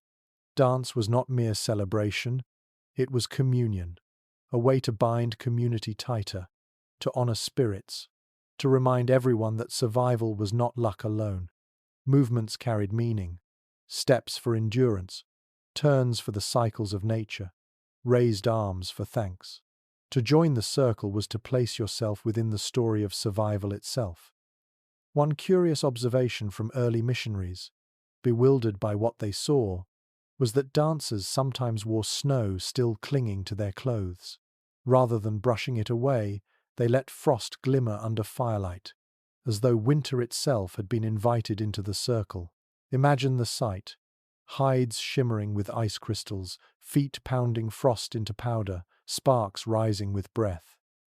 Scholars remain divided on whether these dances were tied strictly to spiritual rites, or whether they also served practical roles warming bodies after cold trials, rehearsing endurance, reinforcing unity. Some insist they were sacred above all, others argue they blurred into the daily, both prayer and exercise. Either way, the circle of dancers stood as proof that survival could be made into rhythm, hardship into beauty. You step closer in imagination. The fire warms your face, but cold bites your back. Drums echo deep in your chest, each beat like a second heartbeat. Voices rise in chant, sharp and guttural, carrying through crisp night air. The sound weaves with the fire's crackle, the hiss of sparks, the thud of feet. Together they create a song larger than any single voice, a song born from earth and sky alike. The sensory details engulf you. Smoke curls into your nose, heavy with pine and resin. Your tongue tastes ash carried by wind, bitter but grounding. The snow beneath your feet crunches with every step, hard packed by the dancers before you. You feel vibration through your soles, rhythm rising from ground into body. Every sense insists you are part of the circle, even if only in imagination. One unusual custom recorded is that during some dances, participants carried small torches of resinous wood or fat-soaked reeds. They waved them in arcs, leaving glowing trails through the dark, patterns of fire against black sky. Outsiders thought it chaotic, but to those inside the circle, the movements traced invisible stories, spirals of seasons, paths of stars, shapes of animals. You can almost see the trails now, fire painting the air in fleeting designs. The tactile sensation of movement is sharp. Your arms lift, heavy with hides, yet you feel lighter as the rhythm pulls you. Your breath grows quick, lungs burning with cold air, yet every exhale turns into steam that joins the chant. Your legs ache, but the ache becomes pleasure, proof of life after storm. Researchers continue to puzzle over whether these midwinter dances were competitive or cooperative. Some sources mention contests who could dance longest, who could stamp hardest. Others emphasize unity, the circle as one body moving in unison. Likely both forms existed, sometimes challenge, sometimes harmony, always endurance. Now you see the faces of dancers around you, some grim with concentration, others smiling despite the cold. Children join, mimicking steps clumsily, giggling, falling, rising again. Elders sway gently at the edges, voices steady though bodies no longer strong. Dogs bark, tails wagging, pacing outside the circle as though caught in the rhythm themselves. The sounds intensify. Drums thunder faster, chants climb higher, feet stamp in unison, snow spraying upward, shimmering in firelight. The dance becomes storm-like, yet not destructive, creative, powerful. binding. For a moment you forget the cold entirely. Heat pours from your body, sweat trickling despite the frost. The fire's glow and the dancers' movement merge until the whole scene feels like a living flame. One peculiar detail from oral memory tells of breath freezing mid-dance. In deepest cold, steam condensed so quickly that it formed frost on hides and hair. Dancers emerged, coated in white, as though transformed into spirits themselves. Imagine seeing faces rimed with frost, eyes glittering, voices still chanting, bodies glowing from within despite being cloaked in ice. Scholars debate whether such rituals had fixed forms or whether they shifted each year. Some claim strict patterns of movement passed down precisely. Others argue improvisation ruled, steps changing with mood and need. Perhaps both were true, a framework anchored in tradition, but details shaped by the night's spirit. The dance slows now. Drums ease, voices soften, feet stamp more gently. The circle tightens, bodies swaying in harmony. Chants become hums, hums become sighs, sighs fade into silence. The fire pops, a final spark leaping upward. Breath clouds the air, then drifts away. For a moment, the night feels utterly still, as though even the stars have paused to watch. The tactile calm is immediate. Your heartbeat slows, sweat chills on your skin, breath steadies. The ache in your legs lingers, but now it feels like a badge, a memory etched into muscle. You draw your hide closer, warmth returning as stillness replaces motion. One odd gesture concludes the ritual. Hands lifted to the sky, palms open, fingers spread. Whether to release thanks, to call for blessing, or simply to stretch, no one can say with certainty. But the effect is powerful, all those hands raised together, firelight flickering between them, snow glowing around them. The dance has ended, but its warmth remains. People drift back to lodges, hides brushing snow, laughter and murmurs soft. The fire burns lower, but smoke carries the memory of rhythm into the night sky. Dogs curl again by flaps. Children stumble sleepily into bedding. Elders nod in satisfaction. You step back, watching the circle dissolve, yet still feeling its rhythm in your chest. The storm is forgotten, the blizzard survived, replaced by the memory of bodies moving as one. The lesson is clear. Survival is not only resistance but celebration, not only endurance but expression. And as you lie once more beneath hides, heart still echoing with drumbeats, you imagine another rhythm waiting. Not human voices, not human steps, but the silent pace of stars above, the turning of heavens, the winter sky itself moving like a great dance across the black. The echoes of drums linger faintly in your chest, and when silence settles again, you notice a different rhythm overhead. You step outside the lodge in imagination, pulling hides tight around your shoulders, and tilt your head back. The night is clear, the storm long gone, and above you spreads a canopy of stars so sharp, so innumerable, that it feels as though the sky has cracked open to reveal endless fire. The air bites at your cheeks, yet the sight fills you with warmth. You are looking at the winter sky, the great ceiling under which every lodge, every snow house, every council has existed. It's well established that stars were more than decoration to native peoples across the Americas. They served as guides for navigation, as calendars marking seasons, as stories linking past and present. Constellations rose and fell with the year, reminding hunters when animals would migrate, telling farmers when ground would thaw. To gaze upward was not idle. Wonder it was, reading, learning, remembering. One curious detail recounted in northern oral traditions is that people sometimes listened as much as looked. On still nights with no wind, they claimed the stars themselves gave off faint sounds, like whispers or humming. Modern science shrugs at this, but the memory persists. Imagine standing on snow, breath clouding, straining your ears, and believing you hear the stars speaking softly in a language older than Earth. Scholars remain divided on whether star myths primarily arose from practical use or spiritual imagination. Some argue constellations were named first to serve as guides, later dressed in story. Others insist the stories came first, with utility added afterward. Whatever the order, the result was the same. Stars became both map and myth, science and poetry in one. You look up now, eyes wide, and the cold no longer matters.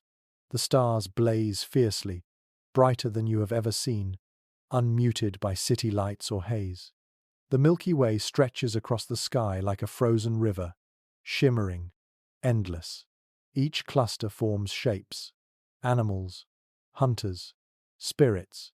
To you they may seem abstract, but to those who relied on them, they were familiar faces, constant companions. The sensory experience deepens. Snow crunches beneath your boots as you shift for a better view. The cold air burns your lungs with every inhale, sharper now in stillness. Your ears are filled with silence so complete that the beat of your own heart feels intrusive. The smell is faint, metallic and clean, the smell of cold itself. Everything seems sharper under the stars, as though the world has been honed to a blade. One unusual story describes how some tribes taught children to find their way home at night by watching how constellations moved. The stars were said to walk across the sky, and if you could remember where they began, you could follow their steps back to safety. Imagine a child trudging through snow, lost and frightened, then calming as they recognized a familiar cluster overhead. Each star becomes a companion leading them toward warmth. The tactile aspect of stargazing is strange but undeniable. You tilt your head back so far that your neck stiffens, frost forms on your lashes, and your eyes water with cold, yet you cannot look away. The stars pierce through the tears, glittering, multiplying until the sky feels alive. Researchers continue to discuss whether winter constellations held different weight than summer ones. Some argue they were more important, since longer nights meant more time for stories and navigation. Others claim the significance was steady year-round. Regardless, there is no denying that in winter, the sky dominates its canvas larger, its actors brighter, its presence overwhelming. You remember one star in particular, often called the North Star, fixed and unmoving while others circle around. To those in winter, it was anchor, center, reassurance. Storms might erase trails, winds might hide landmarks, but the star remained. Looking at it now, you feel steadiness, a reminder that survival is not chaos but rhythm. A peculiar anecdote from explorer journals tells of people pointing to the northern lights and laughing, saying they were the torches of spirits hunting in the sky. The aurora, flickering green and red, became both wonder and warning. If spirits were hunting, one must tread carefully below. Imagine lying on pine bedding inside a lodge, hearing elders describe those lights above, your dreams filling with glowing hunters striding across heaven. You breathe deeply again, your chest expanding in the still night.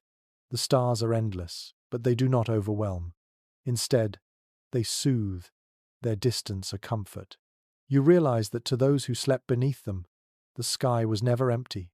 It was crowded with guidance, filled with reminders that no one was ever truly alone. The tactile chill sharpens, urging you back toward fire. But before you return, you trace one more constellation in your mind. Its shape tells of a hunter who never tires, or an animal that renews itself each year, or a spirit who guards sleepers. The story differs depending on who speaks, but the effect is the same. The sky becomes a blanket of reassurance stretched across the world.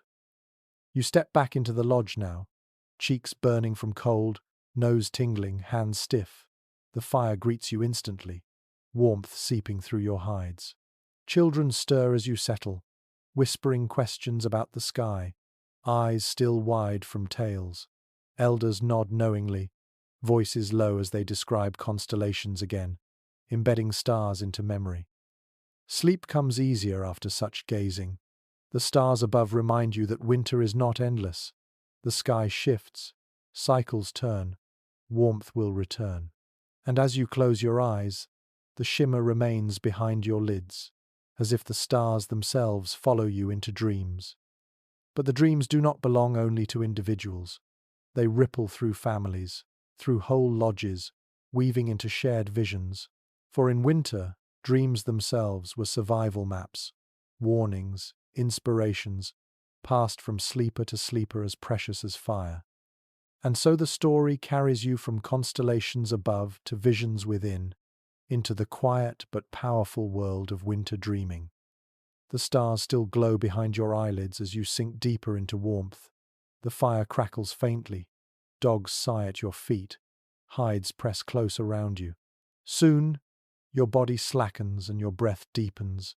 But in this winter world, sleep is never only rest. It is also passage. You drift into dreaming, and the dream feels as real as the snow beneath your lodge. It's well recorded that among many native peoples, dreams were not considered random illusions. They were messages, gifts, or trials, often taken as seriously as waking events. Winter, with its long nights and heavy silence, was the season of dreams. Elders told of visions that guided hunts, warned of dangers, or revealed paths to healing. To sleep deeply was to listen. One curious anecdote preserved in oral tradition describes hunters who dreamed of specific animals, elk, moose, or caribou, only to encounter those very creatures days later. To them, this was not coincidence, but confirmation. The dream had been a guide. Imagine the thrill of waking from such a vision, telling it to your companions, and seeing their faces shift from skepticism to reverence when the prophecy proved true. Scholars remain divided on whether these dreams were interpreted strictly as spiritual encounters or as subconscious reflections of daily concerns. Some argue dreams were direct communication from spirits, while others insist they were the natural product of hunger, exhaustion, and fear. Yet the debate itself shows the importance of dreams. Whatever their origin, they were seen as meaningful, woven into survival. You feel it now in imagination. The lodge is dark, only faint embers glowing. Around you, people shift in sleep, breaths long and steady. Your own chest rises and falls, your body heavy. Then your mind drifts outward across snow, through forests into skies. You dream you are walking beside a river that groans beneath ice, the stars reflecting in its cracks like glowing eyes. Each step feels both real and unreal, as though you are both inside and outside your own body. The sensory details are vivid. In dream, the cold does not bite but tingles, almost pleasant. The air smells of pine and smoke, though no fire burns. Sounds sharpen branches snapping, wolves howling far away, water creaking under ice. Yet nothing frightens you. Instead, every sensation feels like part of a message waiting to be deciphered. One unusual practice mentioned in winter stories is that upon waking, people often shared their dreams immediately, before moving or speaking of anything else. They believed the first telling carried the dream's power intact. To wait was to let it fade. Families listened intently, weighing every detail for meaning. Picture a child rubbing eyes in morning light, whispering of a bear walking beside them, and elders nodding gravely, interpreting the vision as protection or warning. The tactile sensations of dreaming are striking. You feel fur brushing your arms, though none is there. Snow crunching beneath your feet, though you lie still.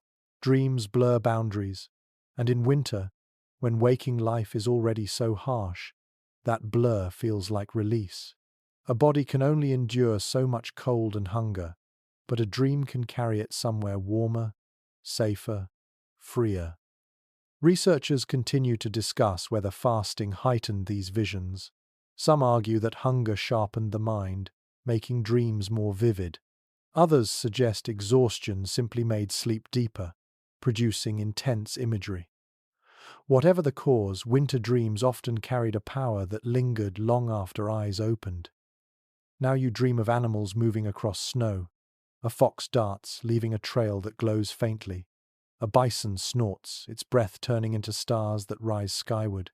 An owl flies low, wings stirring snow, its cry echoing both in air and in your chest. You sense each animal is not random but chosen, each carrying meaning specific to you. You stretch your hand to touch them, and your fingers brush light, not fur.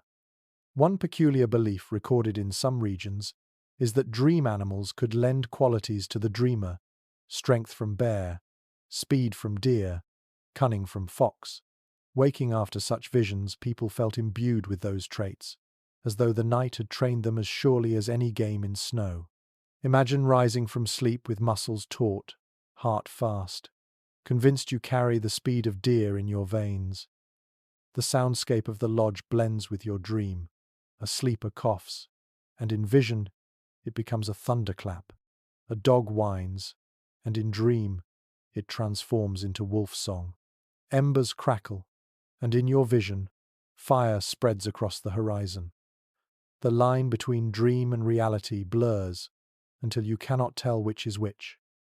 Touch deepens the dream further. You feel warmth on your chest, perhaps a hand, perhaps only imagined. You feel snowflakes on your face, melting instantly, though you are beneath hides. Each touch is both waking and dreaming, layered until distinction loses meaning. An odd custom reported by some ethnographers is that children were sometimes asked deliberately to dream on behalf of families. Given charms or whispered instructions, they were told to see where game might be found or whether journeys would be safe. Whether or not their visions proved accurate, the practice gave children a sense of power, making them active participants in survival. Scholars debate whether dreams were truly believed to alter outcomes or whether they functioned more as morale-hopeful stories to ease fear. Perhaps both. For when you wake hungry, cold, uncertain, even the faintest promise of guidance can steady your heart. You drift deeper into dream. The river beneath ice glows brighter, the cracks widening. A figure rises from the water, half human, half animal, eyes shining. It points north, its gesture both command and comfort. You follow, feeling your feet glide effortlessly, your body weightless. The journey feels endless yet effortless, as though you are carried on wind. And then, abruptly, you wake. The lodge is dim, dawn faint outside. Smoke drifts lazily upward, dogs stir, children mumble in sleep. For a moment, confusion grips you. Was the vision real? Did you truly walk the frozen river? You touch your chest where warmth lingered, and it feels as though something still presses there, unseen but undeniable. You whisper your dream to the one nearest you. Their eyes widen, then narrow thoughtfully. They nod, pressing a charm into your hand, whispering, "Follow it when the time comes." The dream has become more than fantasy, it is part of survival now, guiding choices yet to be made. And as you curl back into hides, your mind shifts again, carrying you not only through dreams but into the very tools that preserve them, memory itself. For winter survival did not depend only on fire, food, or hides. It also rested on the ability to remember songs, trails, rituals without which survival itself would vanish into snow. The dream still clings to you like frost on lashes, but as the lodge brightens with dawn, another power awakens memory. You lie on your pine bedding, listening to the creak of logs in the fire, and realize that without memory, all else would scatter like snow in wind. Fire dies if you forget where wood is stored. Trails vanish if you forget which star points north. Stories fade if no one repeats them. Memory is the invisible cord binding survival together. It is firmly established that oral tradition served as both archive and guide among native peoples. In winter, when nights stretched long and work slowed, memory was trained and tested. Elders recited genealogies, recounted hunts, sang songs whose rhythms preserved directions and laws. Children repeated words aloud, over and over, until they stuck like burrs in the mind. To forget was dangerous, to remember was strength. One curious note from early missionaries recounts that some families marked stories with small objects, stones, sticks, feathers arranged as cues. Each item prompted the next verse or tale, ensuring nothing slipped away. To an outsider, it looked like play with scraps. To those within, it was a library in miniature. You can imagine an elder's hand hovering over a row of tokens, each one unlocking a memory stored in voice. Scholars remain divided on whether memory was trained through strict rote recitation or through freer storytelling.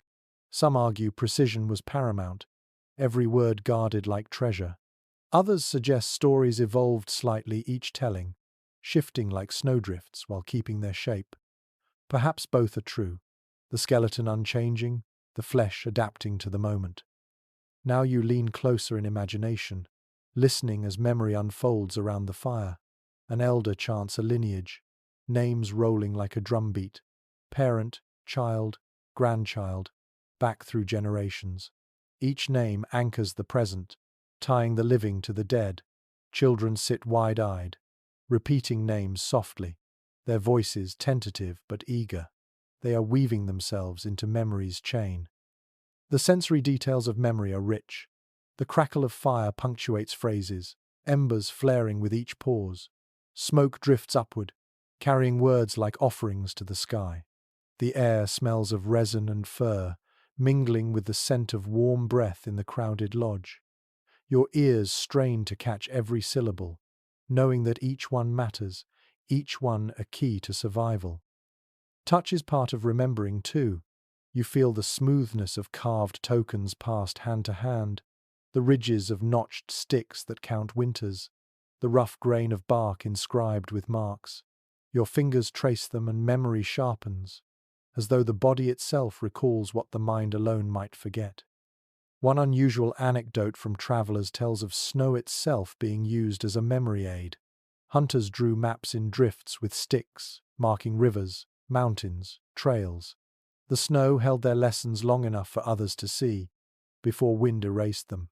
Teaching was fleeting, but the mind retained the image. Imagine kneeling in a circle, tracing lines into white, the snow glimmering beneath torchlight as the future path unfolded. Researchers continue to discuss whether such practices constituted a written language of sorts. Some argue these ephemeral maps and tokens were proto-writing, while others insist they were purely mnemonic devices. The boundary is hazy, but the effect is clear. Memory was externalized, anchored in objects and gestures as much as in voice. You close your eyes now, repeating a phrase whispered by an elder. The words are rhythmic, easy to recall. Your tongue shapes them again and again until they feel natural, inevitable. Soon you could recite them even in sleep.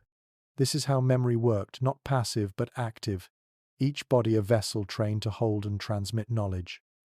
The tactile sensation deepens as you grip a carved stick, notches cut along its side. Each groove marks a year, each wider space, a great event, famine, war, migration. Your thumb moves along them, and the story comes back. The wood is not just wood. It is a calendar, a teacher, a reminder that time itself must be remembered to be survived. One peculiar tradition described in oral histories is that mistakes in recitation were sometimes corrected not with scolding, but with laughter. Elders would chuckle, children would blush, and then the story would be told again properly. The laughter softened correction, making memory a communal task rather than solitary burden. You can almost hear the chuckles now, gentle but firm, guiding young voices toward accuracy. Scholars still argue about how much flexibility stories were allowed. Some insist change weakened memory. Others claim adaptation kept stories alive. Perhaps the balance lay in repetition of key truths, laws, directions, warnings while embellishments shifted like snow patterns. What mattered was not exact wording but enduring lesson. The lodge fills with voices repeating together. The chant grows like a song, steady and low, echoing in hides and bones alike. It becomes more than practice, it becomes comfort. Memory, rehearsed communally, feels like warmth. Each word a coal, each repetition a spark, together keeping the fire of survival alive. You sense how fragile yet strong this system is. Fragile, because one break in the chain of memory could scatter knowledge. Strong, because every child, every elder, every adult becomes part of that chain. The community itself is the library, breathing and speaking. The fire burns low, but memory glows brighter. Your body relaxes, soothed by the rhythm of recitation. Outside, snow falls silently, blanketing the world, erasing trails. But inside, no trail is truly lost. Not while voices remember, not while tokens prompt, not while stories are told. And as your eyes close again, another image forms. Not words, not sticks, but figures painted directly onto skin. Patterns of lines and symbols inked or burned into flesh, marking bodies with reminders no storm could erase. Memory carved into living skin, carried day and night. The story shifts seamlessly now, from memory recited aloud to memory worn upon the body, guiding sleepers even when voices fall silent. The fire dwindles to embers, and yet another form of remembrance stirs in the half-dark. You notice it first on the arms of the person beside you. Faint lines etched in skin, some blackened, some raised with scars, some fading with age. Memory here is not spoken or sung, but worn, carved into flesh itself, carried wherever the body walks. These are tattoos and scar patterns, not merely decoration, but records, promises, and protections. It is widely acknowledged that many native peoples used body markings to preserve identity and meaning. In harsh winters, when voices might be silenced and tokens lost, skin itself became a canvas of continuity. Tattoos marked lineages, victories, or spiritual guardians. Scars arranged in patterns spoke of trials endured, hunts survived, storms weathered. To look at another's skin was to read part of their story, wordless but clear. One curious account from early explorers describes hunters tattooing small dots across their knuckles, each dot representing a season survived. Outsiders dismissed it as crude, but for those who bore the marks, each dot was proof flesh had endured, bone had not broken, life had triumphed over cold. Imagine warming your hands before fire and seeing them sparkle with ink, each mark a bead of memory strung across skin. Interpretations differ among historians about the function of these markings. Some argue they were purely symbolic, carrying spiritual or social weight. Others maintain they had practical purposes, believed to guard against frostbite or ward off illness. The truth may be layered, spirit and body bound together, faith strengthening flesh as surely as fur or fire. You reach in imagination to trace one of these lines. The skin feels rough where scar tissue has risen, smooth where ink has settled deep. The warmth of body contrasts with the cold air, making the markings seem alive, pulsing faintly with heat. You imagine sleeping with such symbols pressed close to your heart, reminders that you are part of something larger than your individual breath. The soundscape of this practice is muted but powerful. You hear the scratch of bone needles pricking skin, the muffled gasp of someone bearing pain, the soft chant of encouragement from others nearby. Later, the sound shifts to laughter companions teasing the newly marked, calling them braver, stronger, more complete. Pain is memory's ink, but community eases it. Smell joins the scene. The pungent odor of soot mixed with fat, the acrid tang of burned wood used to make pigment, the metallic scent of blood briefly drawn. The mixture is not pleasant, yet it clings to you, sharp and unforgettable. Even long after, each mark carries not only sight but scent, the memory of its making sealed into sense. One unusual anecdote from oral history tells of patterns carved into skin not for individuals, but for whole families. Each member bore the same symbol, small and discreet, so that even if scattered by storm or war, they would be recognized upon reunion. You can almost picture the relief of finding kin by torchlight, eyes falling upon familiar scars, no words needed. Researchers still debate whether these body markings were permanent guides or seasonal reminders. Some argue they lasted a lifetime, proud declarations. Others suggest temporary staining and ritual scarification renewed each winter, fading with spring thaw. Whatever the truth, the body itself became a ledger of endurance, updated by season and survival. You close your eyes and imagine lying down after being newly marked. The sting of fresh tattoos burns against hides, each shift painful. Yet in time, the pain eases into pride. Your fingers trace the swelling, and you know you carry a story no snow can erase.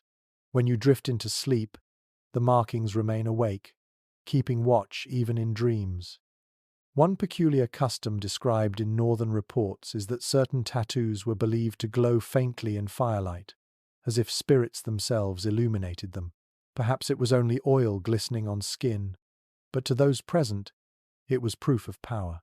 Imagine a body shimmering in dim lodge light, lines flickering like constellations on flesh, as though the stars themselves had descended to mark survival.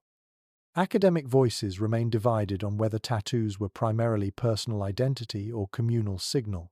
Some insist they marked individuals alone. Others argue they created unity, a shared map across many bodies. As you look around the lodge in imagination, you see both, some patterns unique, others echoed across kin. Flesh becomes both page and mirror, recording both self and community. The tactile sensation of such marks lingers. Even years later, cold makes scar tissue ache, reminding you of trials endured. Inked lines sometimes itch in dry air, tugging you back to the day of their making. Memory here is not distant, it is felt, carried in nerves and bone, a constant companion through every season.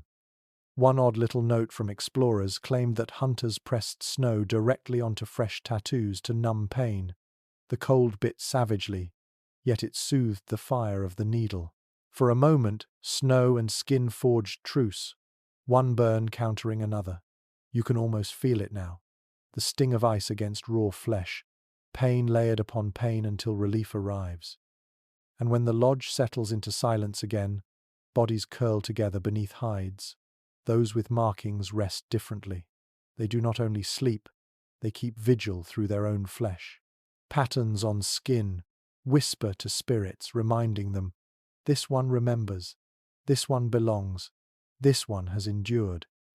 You sense now how memory moves in cycles, words spoken by mouth, stories etched into objects, images drawn in snow, and finally, lines carried on bodies.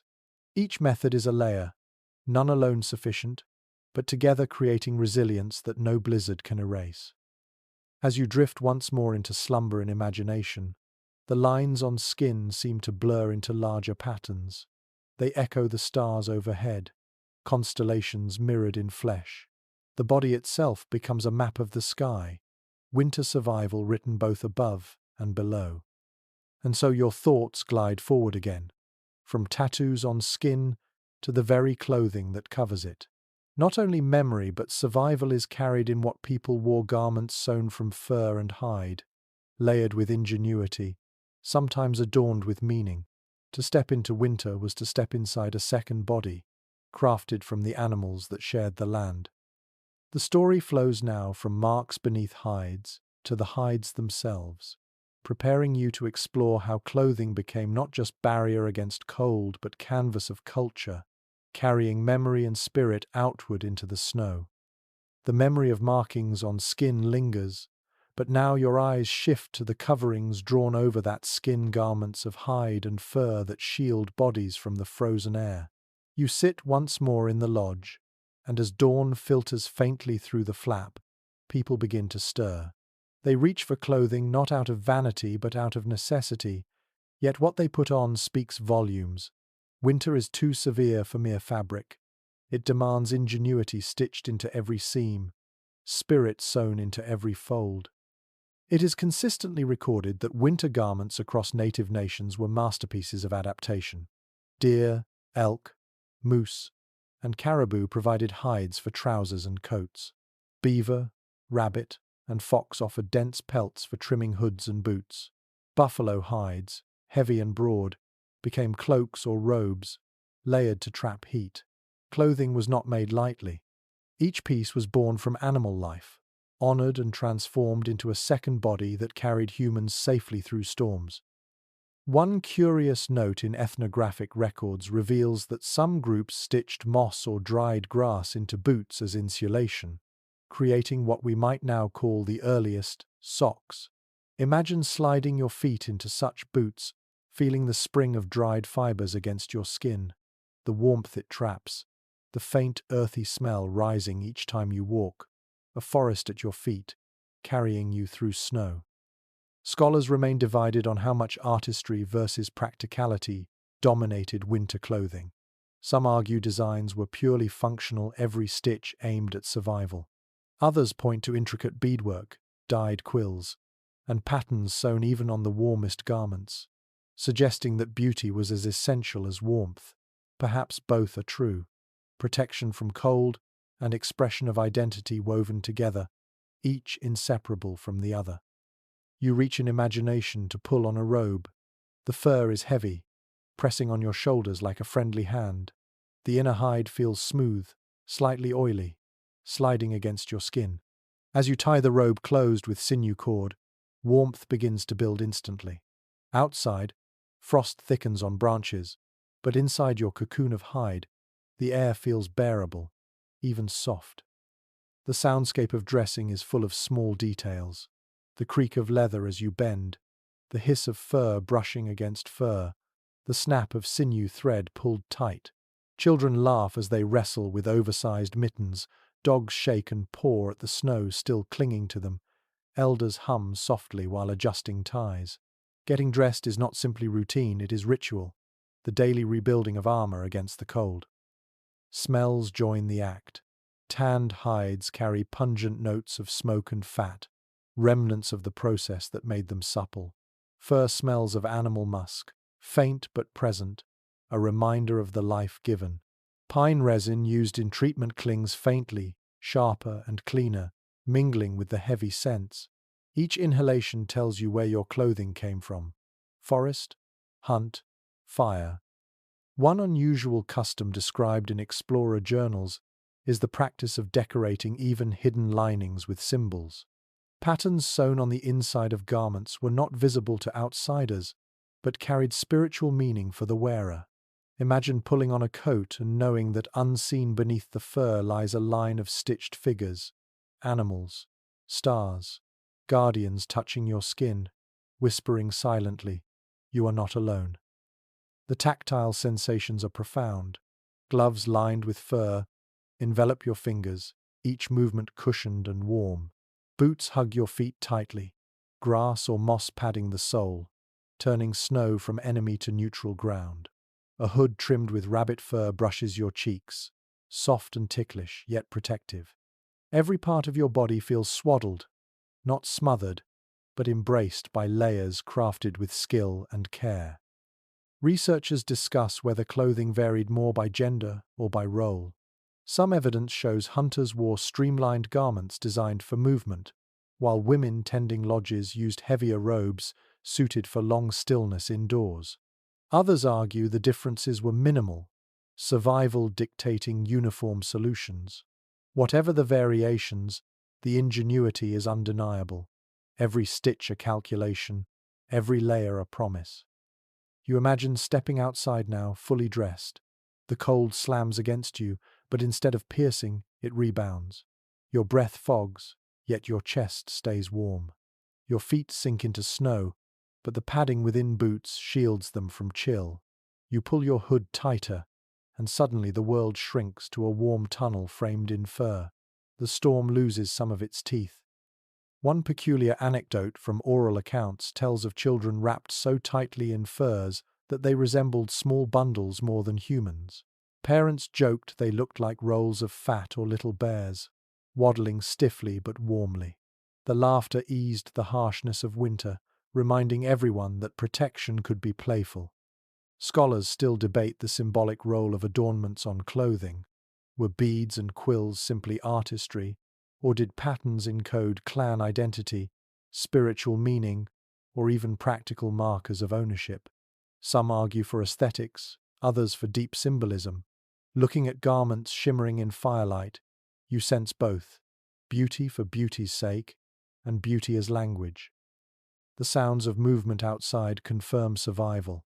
Boots crunch steadily, coats rustle, dogs bark as sleds creak forward. Each noise is muffled by snow, yet together they form the heartbeat of camp in motion.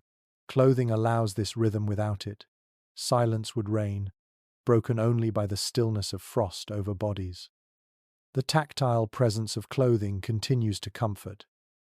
Inside the lodge again, you loosen cords and feel warmth spill out. Your robe grows heavy with melted frost, damp but still protective. You rub your hands over fur, drying them, inhaling the earthy musk, thanking silently the animals that made this barrier possible. Gratitude is stitched into every seam. One odd little detail noted in explorer writings is that some furs were deliberately left with tails or paws attached, dangling like charms. These remnants were not wasteful but protective, believed to carry the animal's spirit with the wearer.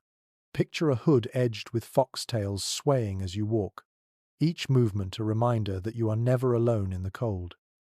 The debate among academics continues about whether clothing innovations were shared widely between groups or developed separately. Some argue for diffusion, knowledge passed through trade and contact. Others insist each community adapted independently to its environment. The truth may be both, but what matters is clear.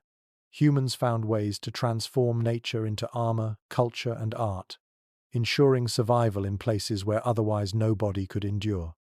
You lie down again beneath hides, the weight of garments still pressing comfortably on your shoulders. Your hands stroke fur absent-mindedly. Your cheek rests against soft pelt, your body encased in warmth. Outside, frost glitters under moonlight, but inside, you are secure. Clothing here is not only protection, it is memory, spirit, story all carried outward into the snow. And as your eyes flutter, you realize clothing is only part of a larger shield. Beyond hides and furs, there are weapons tools not only for hunting but for defense against predators, against storms, against hunger. The line between garment and tool blurs, each one shaping the body into something more resilient. The story begins to shift, flowing from the softness of fur on skin to the hardness of wood, stone, and bone in hand. You are about to feel how weapons, too, became companions in winter, not only in hunting but in preserving life against cold itself.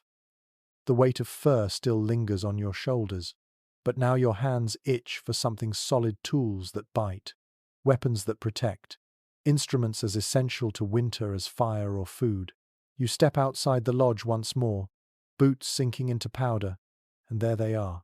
Bows leaned against sleds, spears tipped with bone, axes gleaming faintly in the cold dawn. They are not ornaments. They are survival given shape. It is well documented in both archaeological findings and oral traditions that weapons were more than instruments of war. In winter especially, they meant the difference between hunger and plenty, between warmth and freezing. A bow carried across the shoulder was not only a hunter's pride, it was the lodge's next meal. The fur that would be sewn into boots, the sinew that would stitch a wound. Each weapon was a lifeline. One curious observation from explorer accounts tells of snow knives carved from bone, sharp enough to slice blocks for shelters or scrape hides clean. To outsiders they seemed crude, yet in skilled hands they shaped homes and clothing alike. Imagine gripping one, the bone smooth yet biting, its edge cutting snow into bricks that soon rose into protective walls.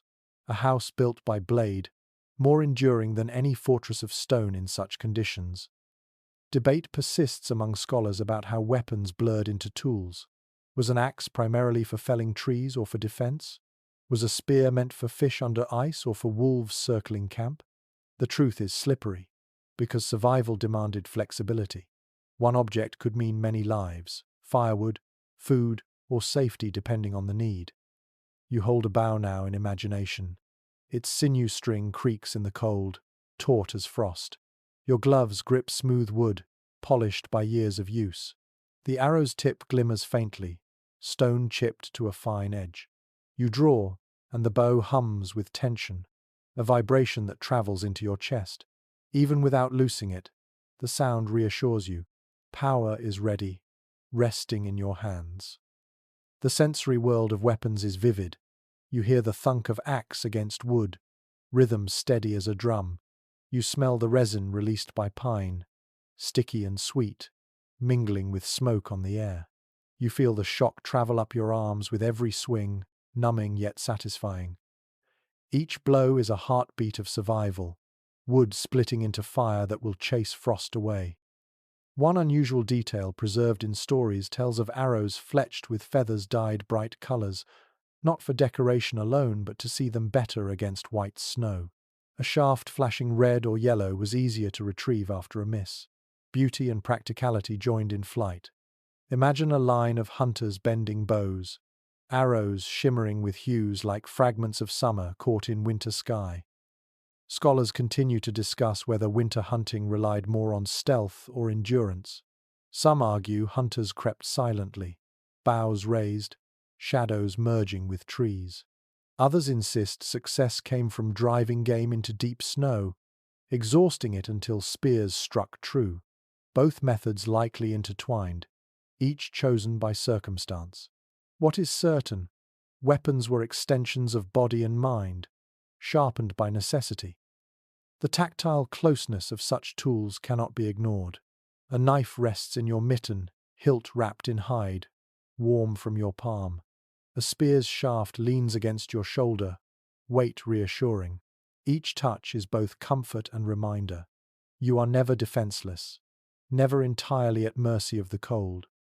One peculiar anecdote describes how some carried tiny carved replicas of their weapons as charms.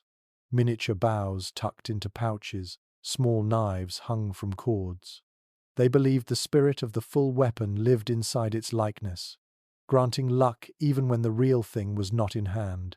Children clutched these toys, learning reverence before learning skill. Academic voices disagree about whether weapons held ritual significance equal to daily use. Some say they were purely practical, sharpened and swung with no ceremony. Others argue that before hunts, weapons were spoken to, honored, even sung over. Watching in imagination, you see both possibilities merge. A hunter running fingers along a spear, whispering thanks before stepping into snow. The soundscape of preparation is lively. Sinew stretches and snaps as strings are tightened. Stone chips ring faintly under hammer blows, each strike shaping an edge. Fires hiss as resin boils, sealing wood against damp. Voices murmur, children laugh, dogs bark impatiently. It is a chorus of survival, every note leading toward action. The smell of weapons is distinctive. Fresh wood, sharp and green. Bone polished smooth, faintly sweet. Stone dust dry and metallic. Smoke from sealing fires, pungent and acrid. Even before use, the scent is alive, promising what these tools will bring: food, warmth, endurance. The tactile lessons echo.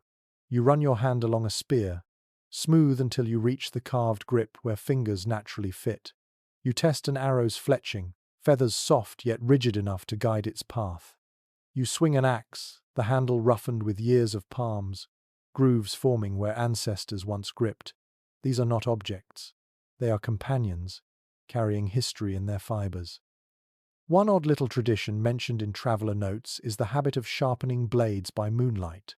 Hunters claimed edges honed under stars, cut cleaner, truer. Whether practical or poetic, the ritual bound weapon to sky, stone to spirit. You picture a figure kneeling in snow, moon glowing on blade, the act silent yet sacred. The debate among ethnographers persists. Were these tools innovations unique to each region, or did knowledge spread widely through trade and migration? Some evidence suggests exchange of designs, arrowheads carried hundreds of miles, sinew methods shared. Others see independent invention, necessity birthing similar forms in different places. Either way, the result is clear. Weapons became lifelines, diverse yet unified in purpose. Now you watch as hunters step from the lodge, armed and ready. Bows slung, spears raised, axes strapped. Their silhouettes are stark against snow, breath pluming like smoke. Dogs strain at harnesses, sleds creak. The group moves as one. Every tool carried is promise of food to return, of warmth to sustain, of survival to continue. The tactile sense sharpens one final time. You grasp the haft of an axe, the hilt of a knife, the string of a bow. Each feels alive, buzzing faintly in your palm. The storm may rise, the cold may bite, but you are not empty-handed. You are armed with memory, skill, and faith bound into wood and stone. And as evening falls again, hunters return, their sleds laden with meat, their robes thickened with new furs. The weapons rest once more by the door, silent but steady, guardians of life. You lie beneath hides, listening to the crackle of fire, feeling the weight of security. Winter has tested every fiber lodge: fire, story, charm, clothing, weapon. Yet through each test, life continues, warmed by ingenuity, protected by spirit, remembered through dream. The story begins to soften now. Your breath slows, your body eases. The rhythm of survival fades into the rhythm of rest. For though the harsh winter stretches still outside, within this lodge of words and memory, you are safe. And so, listener, you have walked through storms and silence, through snow houses and dances, through dreams and weapons. You have felt hides against your skin, tasted smoke on your tongue, heard the hush of blizzards and the laughter of children in drifts. You have seen stars overhead and marks on skin below, both guiding, both enduring. Now the tale quiets, as all stories must. Picture the fire dwindling to soft embers, glowing faintly against the dark. Hear the last sighs of dogs curling close, their warmth pressed against human feet. Feel the heavy hides settle over your body, cocooning you, shutting out the sharp edge of night air. The world outside may be fierce, but here, inside, the cold is powerless. Breathe slowly. Inhale the faint scent of pine and smoke. Exhale the weariness of travel. Each breath steadies, longer, calmer, softer. Your heartbeat slows to match the rhythm of wind beyond the lodge, steady, unhurried. The stars overhead wheel silently, patient and eternal. They do not demand your eyes tonight. They simply wait, shining, steady, constant. Let them watch for you while you rest. Let them guard your dreams, as they have guarded countless others before you. And if snow falls again while you sleep, let it fall gently, blanketing the world in quiet, smoothing every sound into hush. In that hush, you are safe, you are held, you are warm. So now, dear listener, let your eyes close fully, let your body sink deeper, let the weight of history and story soothe you. Rest, knowing you have walked through the winter and endured. Good night, sleep deeply, dream warmly. Until next time.